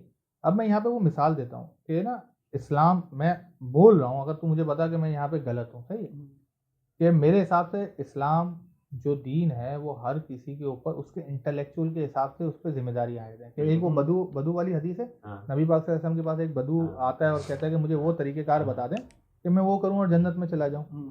तो नबी पाक सल्लल्लाहु अलैहि वसल्लम उसको फ़राइज़ बताते हैं, हुकूकुल्लाह और हुकूकुल इबाद बताते हैं, और वो बड़ा चहकता हुआ जाता है, शोर करता हुआ, जो एक तर्ज अमल होता है खुशी में कि मैं अब जन्नती हो गया ना। अच्छा, दूसरी तरफ हमें इस्लाम ये बताता है कि अगर तुम काजी हो, अगर तुम हुक्मरान हो, तो तुम्हारा हिसाब किताब बड़ा सख्त होगा, तुम्हारी पकड़ बड़ी सख्त होगी। अच्छा, काजी और हुक्मरान कोई ऐसे ही उठ के नहीं बन जाता, मैं पाकिस्तान की बात नहीं कर रहा, लेकिन काजी और हुक्मरान कोई ऐसे ही उठ के नहीं बन जाता। उसके लिए एक इंटेलेक्चुअल होना चाहिए, चाहे वो खबीस इंटेलेक्चुअल हो, चाहे वो थोड़ा खुदी वाला हो या इब्लिसियत वाला हो। उन्हें खुदी का मुझे इसने अभी बताया कि खुदी की जो मैं वीडियो के अंदर कह रहा था ना, वो क्या ऑपोजिट है, मुतजाद है इब्लिसियत। तो वो एलिमेंट चाहिए ना आपको, तो आपके पास वो इंटेलेक्चुअल होगा अगर, तो आप पे जिम्मेदारियां ज़्यादा आयद होंगी। मैं ये मानता हूँ दीन को हर किसी के लिए, इस्लाम क्या अल्फाज इस्तेमाल करेंगे कि हर किसी के लिए उसके शराइत अकायद अलग है क्या? देखो, एक तो जिम्मेदारियां, मैं एक चीज बताऊं, कुरान का ना मेजर पार्ट जो है ना, वो कुरान के लिए जो वर्ड यूज होता है वो इटर्नल है, कुरान क़यामत तक के लिए। उसका रीजन क्या है? कुरान इवेंट्स पे बात नहीं करता, इवेंट्स पे बेस नहीं करता। कुरान का मेजर पार्ट किस पे बिलीफ पे बात करता है? जब तक इंसान है बिलीव्स है। सही, इसी वजह से कुरान इटर्नल है, कुरान हमेशा बाकी रहेगा जब तक क़यामत तक। कुरान पाक जो इक्विटी पे बात करता है, समझ रहे? अगर एक बंदा एक पाँव से माजूर है और दूसरे बंदे दो पैर है, तो अल्लाह पाक दोनों को खड़ा होकर नमाज पढ़ने का नहीं कहेगा। सही है, बिल्कुल ऐसा ही है। इक्विटी का मतलब एक तो इक्वालिटी, बराबर, वो मतवाजी उस पे होता है, इक्विटी पे होता है। अच्छा, मैं आपको मज़े की बात बताऊं, जो आपने कहा ना कि जिससे बात की कि भाई अपने अपने उस पर असूल बात करता है, तो मैं ये बात कर दूं कि हम लोग जो यहाँ पे इस वक्त कर रहे हैं ना, ये इल्मुल कलाम है, समझ लो। ये हर, अब जैसे आप कहोगे कि यार देखो हुज़ूर सल्लल्लाहु अलैहि वसल्लम को पता था कि किस तरह यहूदियत में जो है वो रबानियत उतर आई, हुज़ूर सल्लल्लाहु को पता था किस तरह जो है वो ईसाईयत में जो है पापायत उतर आई। तो इस्लाम ने क्या किया कि इस्लाम में जो है अब तक ऐसा नहीं हो सका, अब हो रहा है। उसकी वजह ही बताऊंगा क्यों हो रहा है। इस्लाम ने जो अपनी थियोलॉजी थी, जो दीनियात अपनी दी, वो थी इल्मुल कलाम पे। इल्मुल कलाम पे डिस्कस करो, सहाबा किराम रज़ी अल्लाह ताला अन्हु डिस्कस करते थे। अच्छा, पहला जो टॉपिक था ना वो था अपना तकदीर के बारे में, कि यार ये जबरी है या अपना इंसान आज़ाद है अपने उस पर। इल्मुल कलाम में दो ग्रुप बने थे यार, हम जबरिया और कादरिया, ये दो ग्रुप बने थे। ये इस्लाम का हुस्न था का लफ्ज़ में इस्तेमाल कर रहा हूँ कि कोई भी आयत लेते थे, बैठ गए, दो ग्रुप बन गए भाई, और उस पे बहस मुबाहिसात होते थे, डिस्कशन होता था।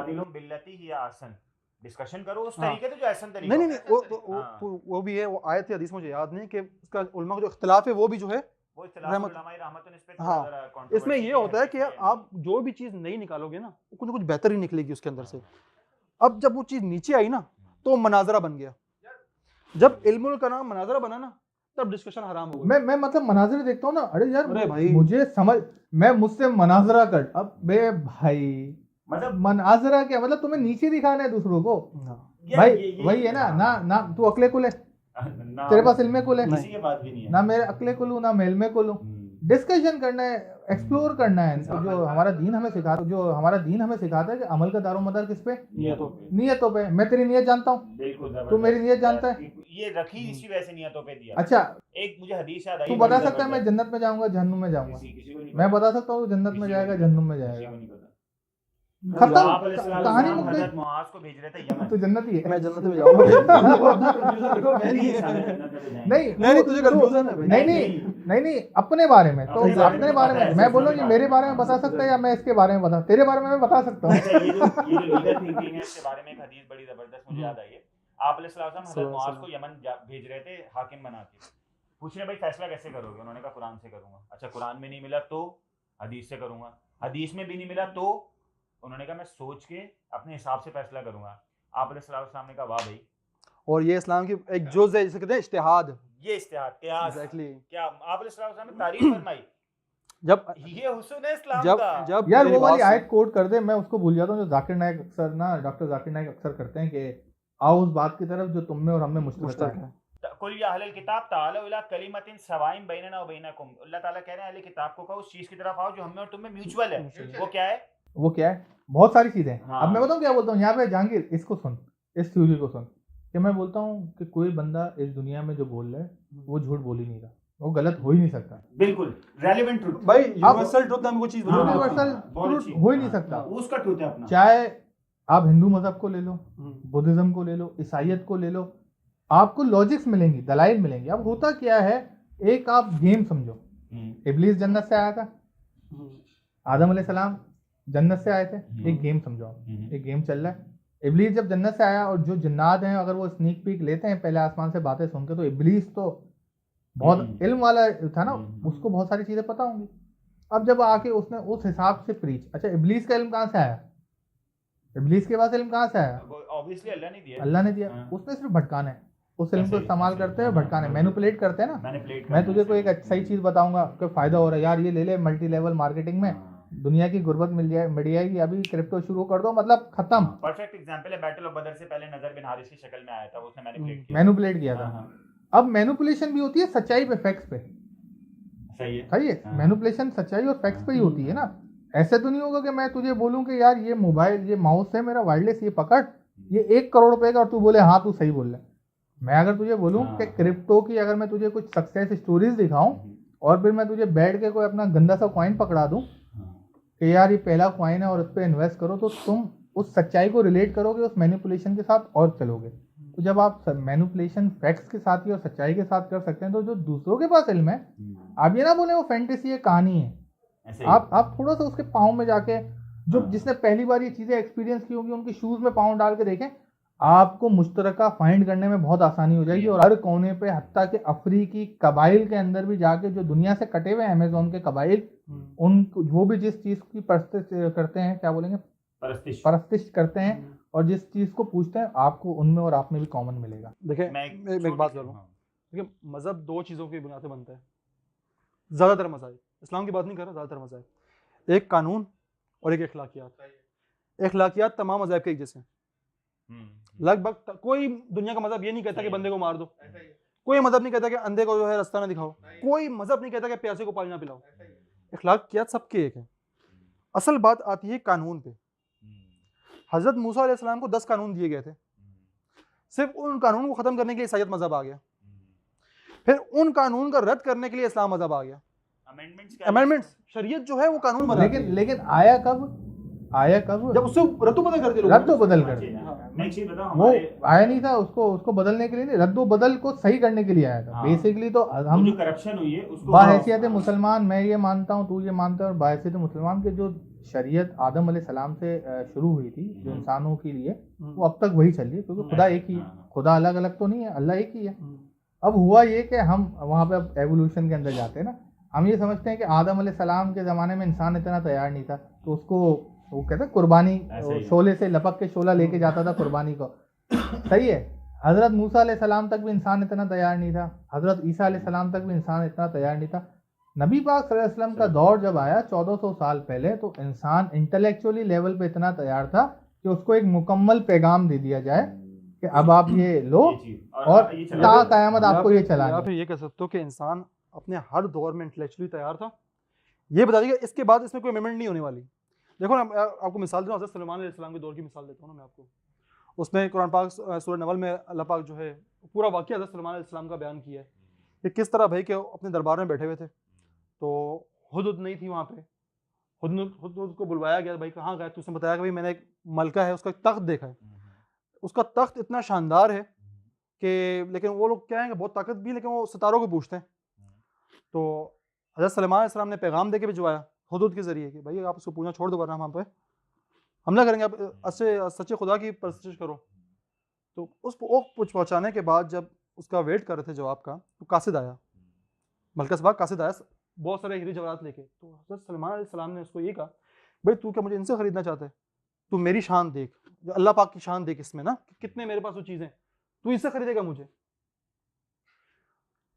पहले लोग जो बात करते थे ना, वो समझते कि तख्त कोई हीरे जवाहरात, जब हीरे जवाहरात मायने ही नहीं रखते हज़रत सुलेमान अलैहिस्सलाम के, तो कोई टेक्नोलॉजिकल चीज़ थी ना ऐसी। फिर हज़रत सुलेमान अलैहिस्सलाम ने अपने दरबार में कहा भाई कि कौन उसको ला सकता है? तो सबसे जो कवि जिन था, कुरान पाक में पूरा वाक़या इफ़रीत नाम है, इफ़रीत नाम है। अच्छा, उसने कहा कि मैं ये दरबार का ख़त्म होने से पहले आपको ला दूंगा, मुझे टाइम दो, दरबार ख़त्म होने से पहले ला दूंगा। मैं उतनी रफ्तार से जाएगा, हवा की रफ्तार से जाता है, किस रफ्तार से जाता है कि मैं आपको जल्दी ही ला दूंगा। तो एक और वजीर था उनका, हज़रत सुलेमान अलैहिस्सलाम का, उसने कहा पलक झपकी और तख्त आ जाएगा। हज़रत सुलेमान ने पलक झपकी और तख्त वो आ गया। अल्लाह पाक कहता है कि वो जो जिसने तख्त बुलाया वो जो किताब का इल्म दिया गया, नॉलेज दी गई, मौजज़ा नहीं, नॉलेज दी गई। और उसी टेनोर में हम देखते हैं हज़रत सलमान अलैहिस्सलाम के दौर में कि आपको कॉपर का दरिया मिलेगा, किसी टेक्नोलॉजी में इस्तेमाल हो रहा होगा ना कॉपर। वो मलका सबा जब आती हैं, वो महल में जाती हैं हज़रत सलमान अलैहिस्सलाम के, तो अपनी पिंडलियाँ जो है नंगी कर लेती हैं, उन्हें लगता है कोई किसी पानी में जा रही, किसी तालाब में जा रही हैं। वो इतना बेहतरीन आर्किटेक्चर था होगा साइंटिफिकली आपके लिए उस दौर की टेक्नोलॉजी के हिसाब से, जो आज की टेक्नोलॉजी से बहुत बेहतर है। इसलिए यहूद ताबूत सकीना जो है आज तक ढूंढ रहे हैं। उन्हें लगता है कि वो जो बुक जिसके बारे में बात की गई है ना, वो उस ताबूत सकीना में, और टेक्नोलॉजिकल दौर हर दौर में रहा है। इनोक इदरीस अलैहिस्सलाम पे, इनोक इदरीस अलैहिस्सलाम पे book of Enoch Dead Sea scrolls में मिला था। उसके अंदर भी जो चीजें हैं ना, जिसको अब एंशिएंट एलियन थ्योरी बना के पेश किया जा रहा है, या एंशिएंट सिविलाइजेशन। अब मसला क्या होता है, हारिस या जहांगीर एग्री कर दूं मुझसे इस पे ना, कि मेरे दिमाग में एक परसेप्शन बना हुआ, मैं एक सोसाइटी के अंदर छोटा होकर बड़ा हुआ हूँ, ठीक है। मैं कोई आर्कोलॉजिकल फाइंड करता हूँ, मैं मुसलमान नहीं हूँ, मेरा देखने का नजरिया वो होगा जिसपे मैं पला हुआ हूँ। ऐसा ही है। अब जब हम ये थ्योरी ऑफ एवरीथिंग या पाकिस्तान इंटेलेक्चुअल सोसाइटी हमने जो तश्कील दिया, उसमें हमारा एक ही मकसद है कि हमें कम से कम ऐसे 1000 दिमाग चाहिए मुख्तलिफ शोबा जात से, जो हमारे नज़रिए से, इस्लाम के नज़रिए से चीज़ों को देखना शुरू करें। हम नहीं है, मेरे पास ना आर्कियोलॉजिकल इल्म है, ना मैं फिजिसिस्ट हूँ, ना मैं बायोलॉजिस्ट हूँ। बड़ी बात है, नाम सही लिया इसने। यार ये एक हदीस याद आई मुझे, आप अलैहिस्सलाम के इरशाद है, कुल्लु मौलूदिन युलदु अलल फितरा फअबवाहु युहविदानिही व युमज्जिसानिही व युनस्सिरानी, कि हर बच्चा फितरत पे पैदा होता है, उसके माँ बाप उसको यहूदी, नसरानी और मजूसी बनाते हैं। ये सब अगर जाओ इसी में आयत है, अल्लाह पाक फरमाते मलका सबा के बारे में कि ये मुझे कोट कर देना या एडिट कर देना, उसमें अल्लाह पाक कहते हैं कि ये अपनी तरफ से बिल्कुल ठीक है, इसमें मसला नहीं था। मसला ये था कि पैदा ही जिस माहौल में हुई थी, तो उसे चांद को ही पूछना था ना, इसके दिल में ईमान था। आपने दे दिया, आपने दुनिया को, कुरान से आपने दुनिया को बेनिफिट ऑफ डाउट दे दिया कि यार एक्सेप्ट कर लो। जब तुम एक्सेप्ट करोगे तो अपने करीब लाओगे, मुश्तरका चीजें बताओगे। अभी देखो ना, हमारे यहाँ नीचे क्या खाली मुसलमान देखते हैं? कमेंट्स पढ़ते हो सिर्फ मुसलमान देखते हैं? नहीं यार, नॉन मुस्लिम सबसे ज्यादा तो इंडिया, क्योंकि करीब है, लैंग्वेज बैरियर गैप है, और हमने जो अभी ट्रांसलेशन शुरू कर दी है, 2 वीडियोस के अंदर लग गई है हमारी ट्रांसलेशन। अच्छा, सारी वीडियोस के अंदर, हाँ सारी वीडियोस के अंदर ट्रांसलेशन आ जाएगी। तो इस पैगाम को पहुंचाना है। अब मकसद क्या है कि हमें वो दिमाग चाहिए जो इस्लाम के परसेप्शन से आर्कियोलॉजिकल फाइंड्स पे रिसर्च करें। हमें बताओ कि आपका मजहब क्या बोलता है। हाँ, फिजिक्स करें, हमने बायोलॉजिकली करें, ठीक है, करें। एक आर्टिकल पढ़ा, उसमें वो बंदा कह रहा है कि एथियस्ट है, वो कह रहा है कि रिलीजन एक्चुअली वही है कि जो दूसरे रिलीजन्स को बुला बरा बोलते हैं। नो मैंने कहा आपने शायद कुरान पढ़ा नहीं। कुरान कह रहा है मुसद्दिक़न लिमा बैन यदैहि, ये किताब वही है जिसने पुरानी किताबों की तस्दीक की है। वो कुरान तो ये कह रहा है, ये चीज देखने वाली मसला वही है, एतराज वही करता है इन चीजों पे जिसने पढ़ा ही नहीं है। मुझे मसला यही उन लोगों से होता है ना, जैसे मुझे एक वीडियो पे दोस्त ही हमारे जितने भी कमेंट्स वगैरह करते हैं, कहा कि यार आपने जिन्नात से रब्ते की बात की है, ये तो काला जादू हो गया। मैंने कहा यार मुझे वो ईसाई पादरियों का दौर याद आ गया जो साइंटिस्ट को कहते थे कि जादूगर है। हम बताओ, अच्छा मैं एक जो चीज है ना एलिमिनेट करना चाहता हूँ यहाँ से ना, जो मैं बोलता हूँ यार हमने जिनको चढ़ने चढ़ाने के लिए रखा हुआ है, यार ये चीज एलिमिनेट कर दो। आप जिन्नात की लिटरल मीनिंग ले लो कि नजर ना आने वाले, आप इसको एलिमिनेट कर दो और आप फिर सोचो कि ये उस डायमेंशन, सिंपल है ना, नजर क्यों नहीं आ रहे भाई, कोई ट्रांसपेरेंट इनविजिबल तो नहीं चल रहा, वो अलग डायमेंशन के अंदर जो सुपर स्ट्रिंग थ्योरी प्रपोज करती है। अब आपके लिए क्या हो गया, आपके लिए एक साइंटिफिक रिसर्च खुल गई कि ढूंढो, आओ मेडिटेट करो, कुछ भी करो, ढूंढो, देखो वो डायमेंशन के अंदर है क्या, आपको कभी शेप नजर मतलब आप ढूंढो, समझ। एक हमने सवाल रेस करना होता है ना। अब मकसद तो यही है और चाहते यही है। तो मैं इस डिस्कशन में सारी ऑडियंस, मेरे पास बड़े मैसेजेस आते हैं डॉक्टर्स के, ठीक है, वो IT रिलेटेड टेक के।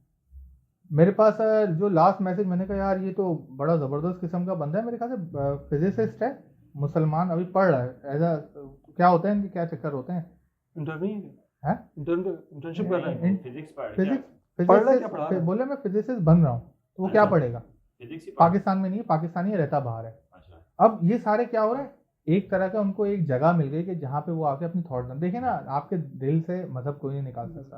हमने मजहब बेजारियत पैदा की है, एग्जैक्टली, हमने मजहब बोरिंग कर दिया, मजहब इंटरेस्टिंग चीज है यार, इतनी इंटरेस्टिंग चीज और मजहब वो पॉइंट था, टर्निंग पॉइंट। रिलीजन रेवोल्यूशन लाया था हरारी के मुताबिक। इंसान की तरक्की की सबसे बड़ी वजह जो है एवोल्यूशन पीरियड के अंदर जो वो रेवोल्यूशन लाया है, जिसने जितनी भी इजादात डिस्कवरीज की हैं वो मजहब की वजह से की हैं। क्या मजहब आपको लेके ग्रेटर गुड पे लाके खड़ा कर देता है। मजे की एक चीज बस आपकी लास्ट टाइम काट रहा हूं, फिर नहीं काटूंगा आपको। अब बात नहीं कर रहे थे यार, मुस्तकिल काट रहा है बात। अच्छा मुझसे बात हुई आज से कोई महीना 1.5 महीने पहले की बात है ना।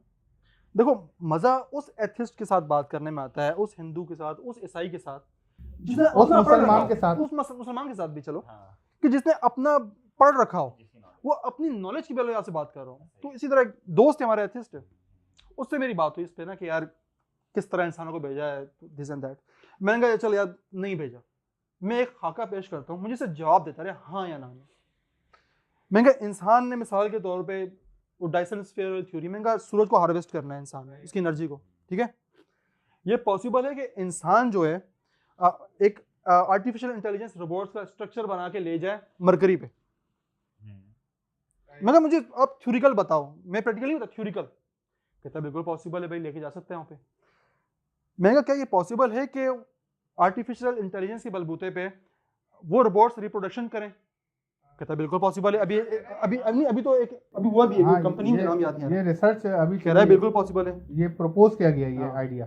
मैंने कहा अब इंसान वहाँ पे कारखाना लगा के आ जाए, उनको बोल दे भाई कि तुमने इसकी एनर्जी हार्वेस्ट करनी है इस प्रोसेस से, और रिप्रोडक्शन अपनी खुद करें वो लोग, इतनी वो जो है वो हों। कहते हैं बिल्कुल पॉसिबल है।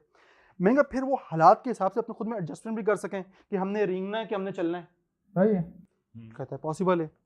मैं कहा फिर ऐसा हो कि वो इतने वो हो जाएं कि 1000 साल बाद कि भाई वो अपने काम से हट जाएं, वो दूसरे काम करना शुरू कर दें। कहता है बिल्कुल अगर आर्टिफिशियल इंटेलिजेंस में आपने वो प्रोग्रामिंग की है तो बिल्कुल पॉसिबल है। लैंग्वेज इंसान तैयार कर लेते, वो लैंग्वेज तैयार कर रहा है रोबोट यार। वो है ना, अच्छा यहाँ पे एक सीजन डाल दूं फिर तुम बात कंटिन्यू करियो, मैं भूल जाऊंगा। वो वुल्फ कौन सा था? Raise by wolf. अच्छा कहता है बिल्कुल पॉसिबल है। मैंने कहा ये पॉसिबल है कि देखो मरकरी तक इंसान डायरेक्टली जा सकता, आप दीगर सितारों पे जो है अपने बेसिस बना लें कि ताकि आप उसको मॉनिटर कर सकें वहां से कंप्यूटर के थ्रू, हीट रेजिस्टेंट हो जाए। कह रहा है बिल्कुल पॉसिबल है। मैंने कहा फिर ये पॉसिबल है कि अगर वो भूल जाए तो हम कोई नया रोबोट बनाए यहाँ से बेहतरीन, दोबारा उसको बताएं तेरा काम क्या है, हम उसको उस सितारे पे भेजें कि भाई इनको बता। बिल्कुल पॉसिबल है, उनको गाइड करें या वहीं पे कोई कम्युनिकेशन करके हम पैगाम पहुंचा दें। मैंने कहा देखो कोई ऐसी मखलूक जो यहाँ से यहाँ ट्रैवल कर सके। मैंने कहा फिर ये पॉसिबल है कि वो जितनी भी रोबोट वहाँ बने हुए हों उनका प्रोग्राम हमारे सुपर कंप्यूटर में यहाँ पर हो, हम जिसका बटन दबाएं वो बंद हो जाए वहाँ पे। बिल्कुल पॉसिबल है। मैंने कहा अल्लाह का फिर इंसान को भेजा, तू उसको नहीं देख, अल्लाह ने भेजा, बोल दे किसी क्रिएटर ने एक रोबोट भेजा, उसमें रिप्रोडक्शन डाल दी, उसको एक काम बता दिया, वो काम नहीं कर रहा तो एक नया बेहतरीन भेजा जो सबसे बेहतर था, उनको याद दिलाए क्या करना है। कुछ रोबोटों ने अपने रोबोटों को मारेंगे भी, कैसा रोबोट नया है, कत्ल भी करेंगे रोबोटों का भाई। तो मैंने कहा तुझे उस पर भरोसा है, इस पर भरोसा नहीं है। कहते हैं तूने क्या बकवास कर दिया, मैं दिमाग घूम गया। परसेप्शन की बात होती है ना सारी। आप, मैं वही कह रहा हूँ कि आप लगी बंदी जो चीजें हैं, जैसे जिन्नात को चढ़ने चढ़ाने, जादू दरख्त पे चिमटा दिया, चुड़ैल आशिक हो गई, छोटी चीज है यार, छोटी चीज है बहुत। मैं आपको मिसाल दूं, आप मिसाल दूं ना, मैं कुत्ते ही बहुत पाले हैं, मैंने बिल्लियां ही बहुत पाली हैं। आप इनको अपनी बातें समझा सकते हो, इनकी बातें समझ सकते हो, आपको सिर्फ दिमाग का कनेक्शन होना चाहिए। कुत्ते, जर्मनी का कुत्ता जो है जर्मन में जर्मन जुबान समझ रहा है, इंडिया में जाके हिंदुस्तानी समझ रहा है, वही कुत्ता 2 दिन पाकिस्तानी जुबान समझ रहा है। सर वो जुबान नहीं समझ रहे, वो आपकी पावर, दिमाग की पावर से आप उनसे कनेक्ट होते हो। हाँ, आप उनसे बॉडी लैंग्वेज से कनेक्ट होते हो, आपकी मुख्तलिफ एनर्जीज कनेक्ट होती हैं। बाज़ औक़ात कुत्ते किसी शख्स से बिला वजह भौंकते हैं, बाज़ औक़ात किसी से बिला वजह डरते हैं, वो उनका ऑरा होता है, वो उसको फील कर रहे होते हैं भाई। वो अब जिन्नात से भी आप इसी तरह बात करोगे सर मेडिटेशन के थ्रू, लेकिन ये बात आप करो जिसको समझ नहीं आती हो, क्या काला जादू कर रहा है बातें। अच्छा होता क्या है, मैं खाली यहाँ वो नहीं, नुसरत फतेह साहब की एक बड़ी कवाली सुन रहा था, जो समझ में आ जाए वो खुदा क्या है। वो जो तुमने वर्ड्स बताई है, वो जो तुम अभी रोबोट्स वाली बात ना, और इस्लाम की सबसे खूबसूरती यही कि हम खुदा को कैद नहीं करते किसी किस्म के अंदर, किसी चीज के अंदर। हम बोलते हैं हमारी तो समझ से ही बाहर है, हम तो छोटे हैं। हज़रत अली हिजवेरी का कौल है, हज़रत अली हिजवेरी रहमतुल्लाह अलैह कहते हैं कि अगर खुदा नजर आए ना तो इख्तियार नहीं, फिर वो जबर हो जाता। कितनी बहुत गहरी बात है, बहुत गहरी बात है भाई। खुदा को तू भी देखता है, खुदा को मैं भी देखता हूँ, खुदा को खुदा हर बंदे का अपना है, बिल्कुल ऐसा ही है, समझ रहे हो? हाँ। तू मेरे खुदा को नहीं छेड़, मतलब अल्लाह पाक भी तुझे नहीं कहता। मैं कहता हूँ ना यार अल्लाह पाक तुझे, वो जो हज़रत मूसा अलैहि सलाम वाला किस्सा है यार, एक बंदा कहता कुरान की आयत है, इज़ा सअलका इबादी अन्नी फ़इन्नी करीब, जब तुम्हारे मेरे बंदे मेरे बारे में पूछें तो बता दो मैं करीब हूँ। करीब हूँ। अब कुरान वो के आयत मज़ीद ज्यादा बात- जरूरी होता है। लोग कहते हैं ना कि अल्लाह पाक शेर से करीब है, फिर मसला क्यों नहीं है? मसला सिर्फ इसलिए अल्लाह पाक शेर से करीब है आपके, आप अल्लाह पाक से कितने करीब हो? आप सवाल ही पैदा होता है। मैं तुझसे बहुत मोहब्बत करता हूँ, मेरा बड़ा अच्छा दोस्त है, अब तू ही मुझे अच्छा दोस्त नहीं समझता तो हमारा ताल्लुक कैसे बन सकता है दोस्ती वाला यार? हम दिमाग का एक दूसरे को कैसे समझ सकते हैं? मेरा तो अल्लाह पाक से वो ताल्लुक है, मैं कुछ भी कर लूँ मैं कहता अरे यार देख ले यार, ये मैं किसी नासे के सामने कहूँ, शेख के सामने, वो क्या कह तूने अल्लाह को यार कैसे बोल दिया बे? तमीज़ मेरा से क्या नाम- ताल्लुक है आपको नहीं यार पता है। मेरा भाई मैं जानू मेरा खुदा जाने, खत्म हो गई ना बात। अमल का दारोमदार, अबे इतनी चीजें बता दी हैं, अमल का दारोमदार नियत पे। पोइट्री डाल दूं पहली दफा? यार हज़रत मजदूर रहमतुल्लाह अलैह का कलाम याद आ गया। वो कहते हैं कि जाहिदों पर मैं उछाली जाएगी, जान इन मुर्दों में डाली जाएगी। जाहिदों पर मैं उछाली जाएगी, जान इन मुर्दों में डाली जाएगी, मैं भी यूं ताहिर बना ली जाएगी, आबे जमजम में मिला ली जाएगी। क्या बात है, शेख पीने का इरादा तो करें, शेख पीने का इरादा तो करें, हौदे कौसर से मंगा ली जाएगी। कितनी गहरी बात। अब पता क्या, ये जिस कितनी बंदे गहरी शेर बात। का है हाँ। वो जिस स्टेज पे खड़ा होगा, वो आप उस हाँ। स्टेज पे पहुंचोगे तो समझ आएगी आपको। समझ आएगी आपको। हाँ। पर वही बात है ना, दीन इस्लाम बदू के लिए बड़ा सिंपल है। दीन इस्लाम हुक्मरान के लिए, इंटेलेक्चुअल तभी कहते हैं आगाही का अजाब, आगाही का अजाब। हज़रत अब्दुल्ला इब्न अब्बास रज़ियल्लाहु ताला अन्हु का कोट है, वो कहते हैं क़यामत में ये क्वेश्चन संभाल लूंगा कि कहाँ से पैसा कमाया, कहाँ खर्च किया, रब कौन है, नबी कौन है, ये क्वेश्चन का आंसर नहीं दे पाऊंगा कि जितना इल्म हासिल किया था उस पर अमल किया। यार ये मुझे याद नहीं, अभी हदीस है कुरान पाक का है, बता देना कि जब किसी बस्ती को लपेटने का इरादा हुआ ना, अल्लाह पाक ने हुक्म दिया तो हज़रत जिब्राईल अलैहिस्सलाम ने कहा कि यार इसमें तो आपका फलाना ज़ैद बंदा भी है, मैंने कहा सबसे पहले उसको लपेटो, कि उसके होते हुए उसने गाइड नहीं किया, लोगों को समझाया नहीं कि लोग क्या बोलेंगे, एक मिनट, कि लोग क्या बोलेंगे। ये पता है कुरान की वर्स है, ला तुसीबन्नल्लज़ीना ज़लमू मिनकुम खास्सा, कि डरो उस अज़ाब से कि जो सिर्फ तुम में जालिमों तक नहीं आएगा, तुम्हारे जाहिदों पर भी आएगा। रीजन क्या है कि वो जालिमों को उन्होंने वो अपने खोल में बन रहा है। यार मुझे आज से जो मेरी पहली मुलाकात थी ना काजी से, जब भी याद है हमारी इसी तरह की डिस्कशन हो रही थी, तो मैंने इससे सवाल पूछा कि यार इस दौर में भी अफ्रीकी कबाइल हैं कुछ जिनके तक नहीं पहुंचा, दीन नहीं पहुंचा, कुछ भी नहीं पहुंचा, तो उनके साथ क्या मामला हुआ है? तो इसने मुझे बड़ा खूबसूरत जवाब दिया कि अगर जिस तक कोई ईमान का कोई पैगाम नहीं पहुंचा ना, उसने दिल में ये इरादा कर लिया यार ये सूरज किसी ने तो बनाया होगा, अल्लाह पाक उसे बच देगा यार, इसने तसव्वुर तो किया मेरा। इसने उस दिन हदीस भी बताई थी जो मैं अक्सर कोट कर रहा होता हूँ कि तौहीद पे अगर कोई आ गया, सिर्फ तौहीद पे भरोसा किया ना, क्या था? हज़रत अबू ज़र ग़िफ़ारी रज़ियल्लाहु ताला अन्हु की हदीस है, आप अलैहिस्सलाम के साथ ऊँट पे बैठे हुए थे, तो ये हदीस जो है वो आप अलैहिस्सलाम ने पूछा, हज़रत अबू ज़र ग़िफ़ारी ने, रसूलल्लाह एक आदमी है जो चोरी करता है और ये बड़े बड़े गुनाह करता है, क्या वो जन्नत में जाएगा? आपने कहाँ जाएगा? हज़रत अबू ज़र ग़िफ़ारी ने कहा रसूलल्लाह चोरी कर रहा है, आपने कहा जाएगा। आपने फिर पूछा या रसूलल्लाह चोरी कर रहा है, आपने कहा अबू ज़र अगर तुम ऊँट से नीचे उतर के अपनी नाक भी ज़मीन पर रगड़ लो ना तब भी वो जन्नत में जाएगा, क्योंकि वो अल्लाह पर और उसकी। अच्छा ये हदीस सही है? ये हदीस सही है, बिल्कुल सही है, बिल्कुल सही हदीस है। तो मतलब तौहीद पे अगर कोई भरोसा करता है, इसकी यार देखो ला इलाहा इल्लल्लाह मोहम्मद रसूलुल्लाह ठीक हो गया, और 5 अरकान है, अल्लाह पाक ने आपको शिर्क का बता दिया, क्या करने से आप काफिर हो गए, बदू वाला हो गया ना, हुकूकुल्लाह हुकूकुल इबाद। मतलब हम तो बात में काफिर करार देते हैं ना यार। लेकिन वो ईमान कौन सा है कि जिससे पहाड़ लरज़ रहे हैं? वो पता है क्या है? वो वही है जिसके बारे में अल्लाह ताला कहते हैं इन्नल इंसाना खुलिका हलुआ इज़ा मस्सहु शर्र, ज़लूमन जहूला का वर्ड यूज़ किया अल्लाह ताला ने ना, इंसान जाहिल है कि इतना बड़ा बर्डन अपने ऊपर ले लिया है, जिसकी वजह से इंसान स्कैटर्ड माइंडेड, जिसको तुम लोग कह रहे हो ना कि डिफरेंट डायमेंशन से नॉलेज आती है, इंसान पागल हो जाता है। मतलब बहुत बहुत बड़ी बात है। आप सोचो ना कि मैं एक इंसान हूँ, मैं कितनी लिमिटेड सोच है। यहाँ पे लोग सोच के बड़े लेवल होते हैं ना, कोई मजदूर होता है 500 रुपए रोज के कमा लिए जिंदगी सुकून में, उसकी सक्सेस ये है कि उसने 1500 रुपए कमाना शुरू कर दिया जिंदगी सुकून में, अगर वो वहां पे रुक गया। कोई होता है अरबोपति बना हुआ है, बिल गेट्स में कल एक वीडियो देख रहा था, गालबन बिल गेट्स की है, कि वो प्रपोज कर रहा था कि वैक्सीनेशन के जरिए, वायरस के जरिए हम किस तरह अफगानिस्तान और मिडल ईस्ट में, ये जो एक मैंने ट्रांसलेट करके दी थी किसी को, कि ये जो एक आपका दिमाग स्पार्क करता है, बड़ा फ्रंट बीच में होता है आपके ना, तो उसको हम रिमूव कर सकते हैं कि मज़हब का नाम सुन के, रिलीजियस टेक्स्ट सुन के उसको नापसंदीदा का इजहार हो, ये मिलिट्री की क्लासिफाइड फाइल जो है ये लीक हुई है। अब उसमें मुझे शक्ल वाज़ेह नजर नहीं आ रही, शायद जिसने दी थी अरे ये उसके साथ प्रोजेक्ट था बिल गेट्स सीआईए का, सबर कर जा। नहीं, वो कोई ड्रग्स देना शुरू की थी इन्होंने, वो सीआईए वाले अभी भी वो ड्रग्स देते हैं लोगों को, लेकिन अभी वो कहते हैं पेपर्स में नहीं है, मुझे अब नाम याद नहीं आ रहा। वो ड्रग्स थी यार, सीआईए का प्रोजेक्ट था बड़ा बेहतरीन। चल 12 उसको डाल देंगे, मैं मेरे पास डाल देना यार, वो बड़ी मैं बेहतरीन उसको नीचे इसमें ना डालने की कोशिश करूंगा डिस्कशन में। तो कहने का मकसद है कि इंसान कहाँ रुकेगा, इंसान कहाँ रुकेगा, इंसान की लिमिटेशंस कहाँ है। तो इंसान की लिमिटेशन वहाँ है जहाँ उसने अपने आप को रोक दिया, सही है, यही लॉ ऑफ अट्रैक्शन। मैं बोलता हूँ ना क्वांटम इंटेगलमेंट भी यही है कि एक एटम या जो डबल स्लिट एक्सपेरिमेंट है, हर चीज़ एक तरफ इशारा कर रही होती है और आप इतने स्कैटर्ड हो जाते हैं कि अगर मैंने स्नीक पीक कर ली डायमेंशन के अंदर और मैंने उस इंफॉर्मेशन को प्रोसेस करना शुरू कर दिया, जिसको कोई आकाशीय रिकॉर्ड कहता है, कोई उसको समझता है अल्टीमेट ट्रूथ, सही है, बुद्धिस्ट मॉन्क जो अल्टीमेट ट्रूथ, अबे अल्टीमेट ट्रूथ नहीं है, वो तो पहली सीढ़ी है। और क्या, वो तो तुम तो जा रहे हो अभी, तुमने तो पहली सीढ़ी एस्ट्रल ट्रैवल करके तुमने पहली सीढ़ी देखी है, तुमने पहली बार ये एक्सपीरियंस किया है कि बैक वक्त ऊपर नीचे 360 एंगल में किस तरह देख सकते हैं, वो पहली सीढ़ी है। अच्छा, साइंस समझाने में बहुत दूर है, अभी हो रही है लंदन की यूनिवर्सिटी के अंदर रिसर्च हो रही है थीटा वेव्स के ऊपर, बीटा वेव्स और थीटा वेव्स के ऊपर।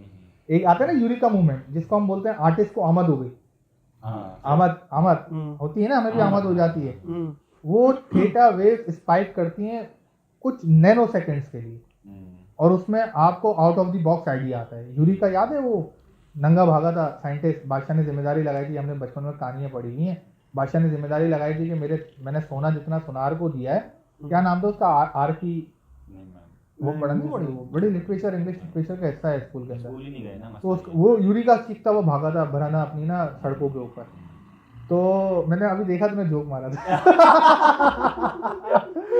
गुम हो गया, पता चलता है गुम में गया। तो यूरिका मोमेंट वो है कि आमद आ जाना, ठीक है, वो आमद कहते हैं कि वो थीटा वेव स्पाइक करती है। मेडिटेशन के अंदर भी थीटा वेव आपकी फुल एक्टिव जाती हैं, और डीप स्टेट मेडिटेशन के अंदर सोते वक्त भी थीटा वेव जाती हैं, तो आप कहीं ना कहीं कनेक्शन बना रहे हैं फिजिक्स के जरिए डायमेंशन के अंदर। अब यहाँ पे वो मसला है मजनू वाला, आप जब समझते हो ना कि मैं अक्ले कुल इल्मे कुल मैंने सच पा लिया, अबे भाई वो तो अभी शुरुआत है, आगे आगे देख होता है क्या। हम रिसर्च कर रहे थे तो हमें रिसर्च में एक चीज बड़ी जबरदस्त सिखा दी गई कि भाई जिस दिन ट्रुथ मिल गया ना उस दिन रिसर्च के दरवाजे बंद हो जाएंगे, खत्म, इंसान खत्म, बस इंसान खत्म, इंसानियत खत्म। ट्रुथ क्या है? ट्रुथ बस ये अल्टीमेट ट्रूथ मिल गया, इंसानियत खत्म। और जो इंसान ये समझने लग गया कि मैं अल्टीमेट ट्रूथ मैंने पा लिया, हालांकि उसने पाया नहीं, तो वो बंदा खत्म। यही होता है ना, मेरी मान मैं सच बोल रहा हूँ, मेरी मान तू काफिर हो गया, मेरी मान तू जाहिल है, मेरी मान मैं साइंस में तेरे से आगे हूँ। प्रोजेक्ट कितना हो गया, टाइम कितना हो गया पहले देखें हम। ये वाले का नाम जो प्रोजेक्ट एमके अल्ट्रा था, बड़ा बेहतरीन, 1 घंटा 20 मिनट, इसको कंक्लूड काफी लंबा हो गया है, मजा आया ना। कंक्लूड तो होता नहीं, अगर इसको जाना नहीं होता तो हम तो चलते रहते हैं। अब ये भी है ना, इसको थोड़ा नेक्स्ट वीडियो हम करेंगे ना, एक और भी ट्राई अभी आपने।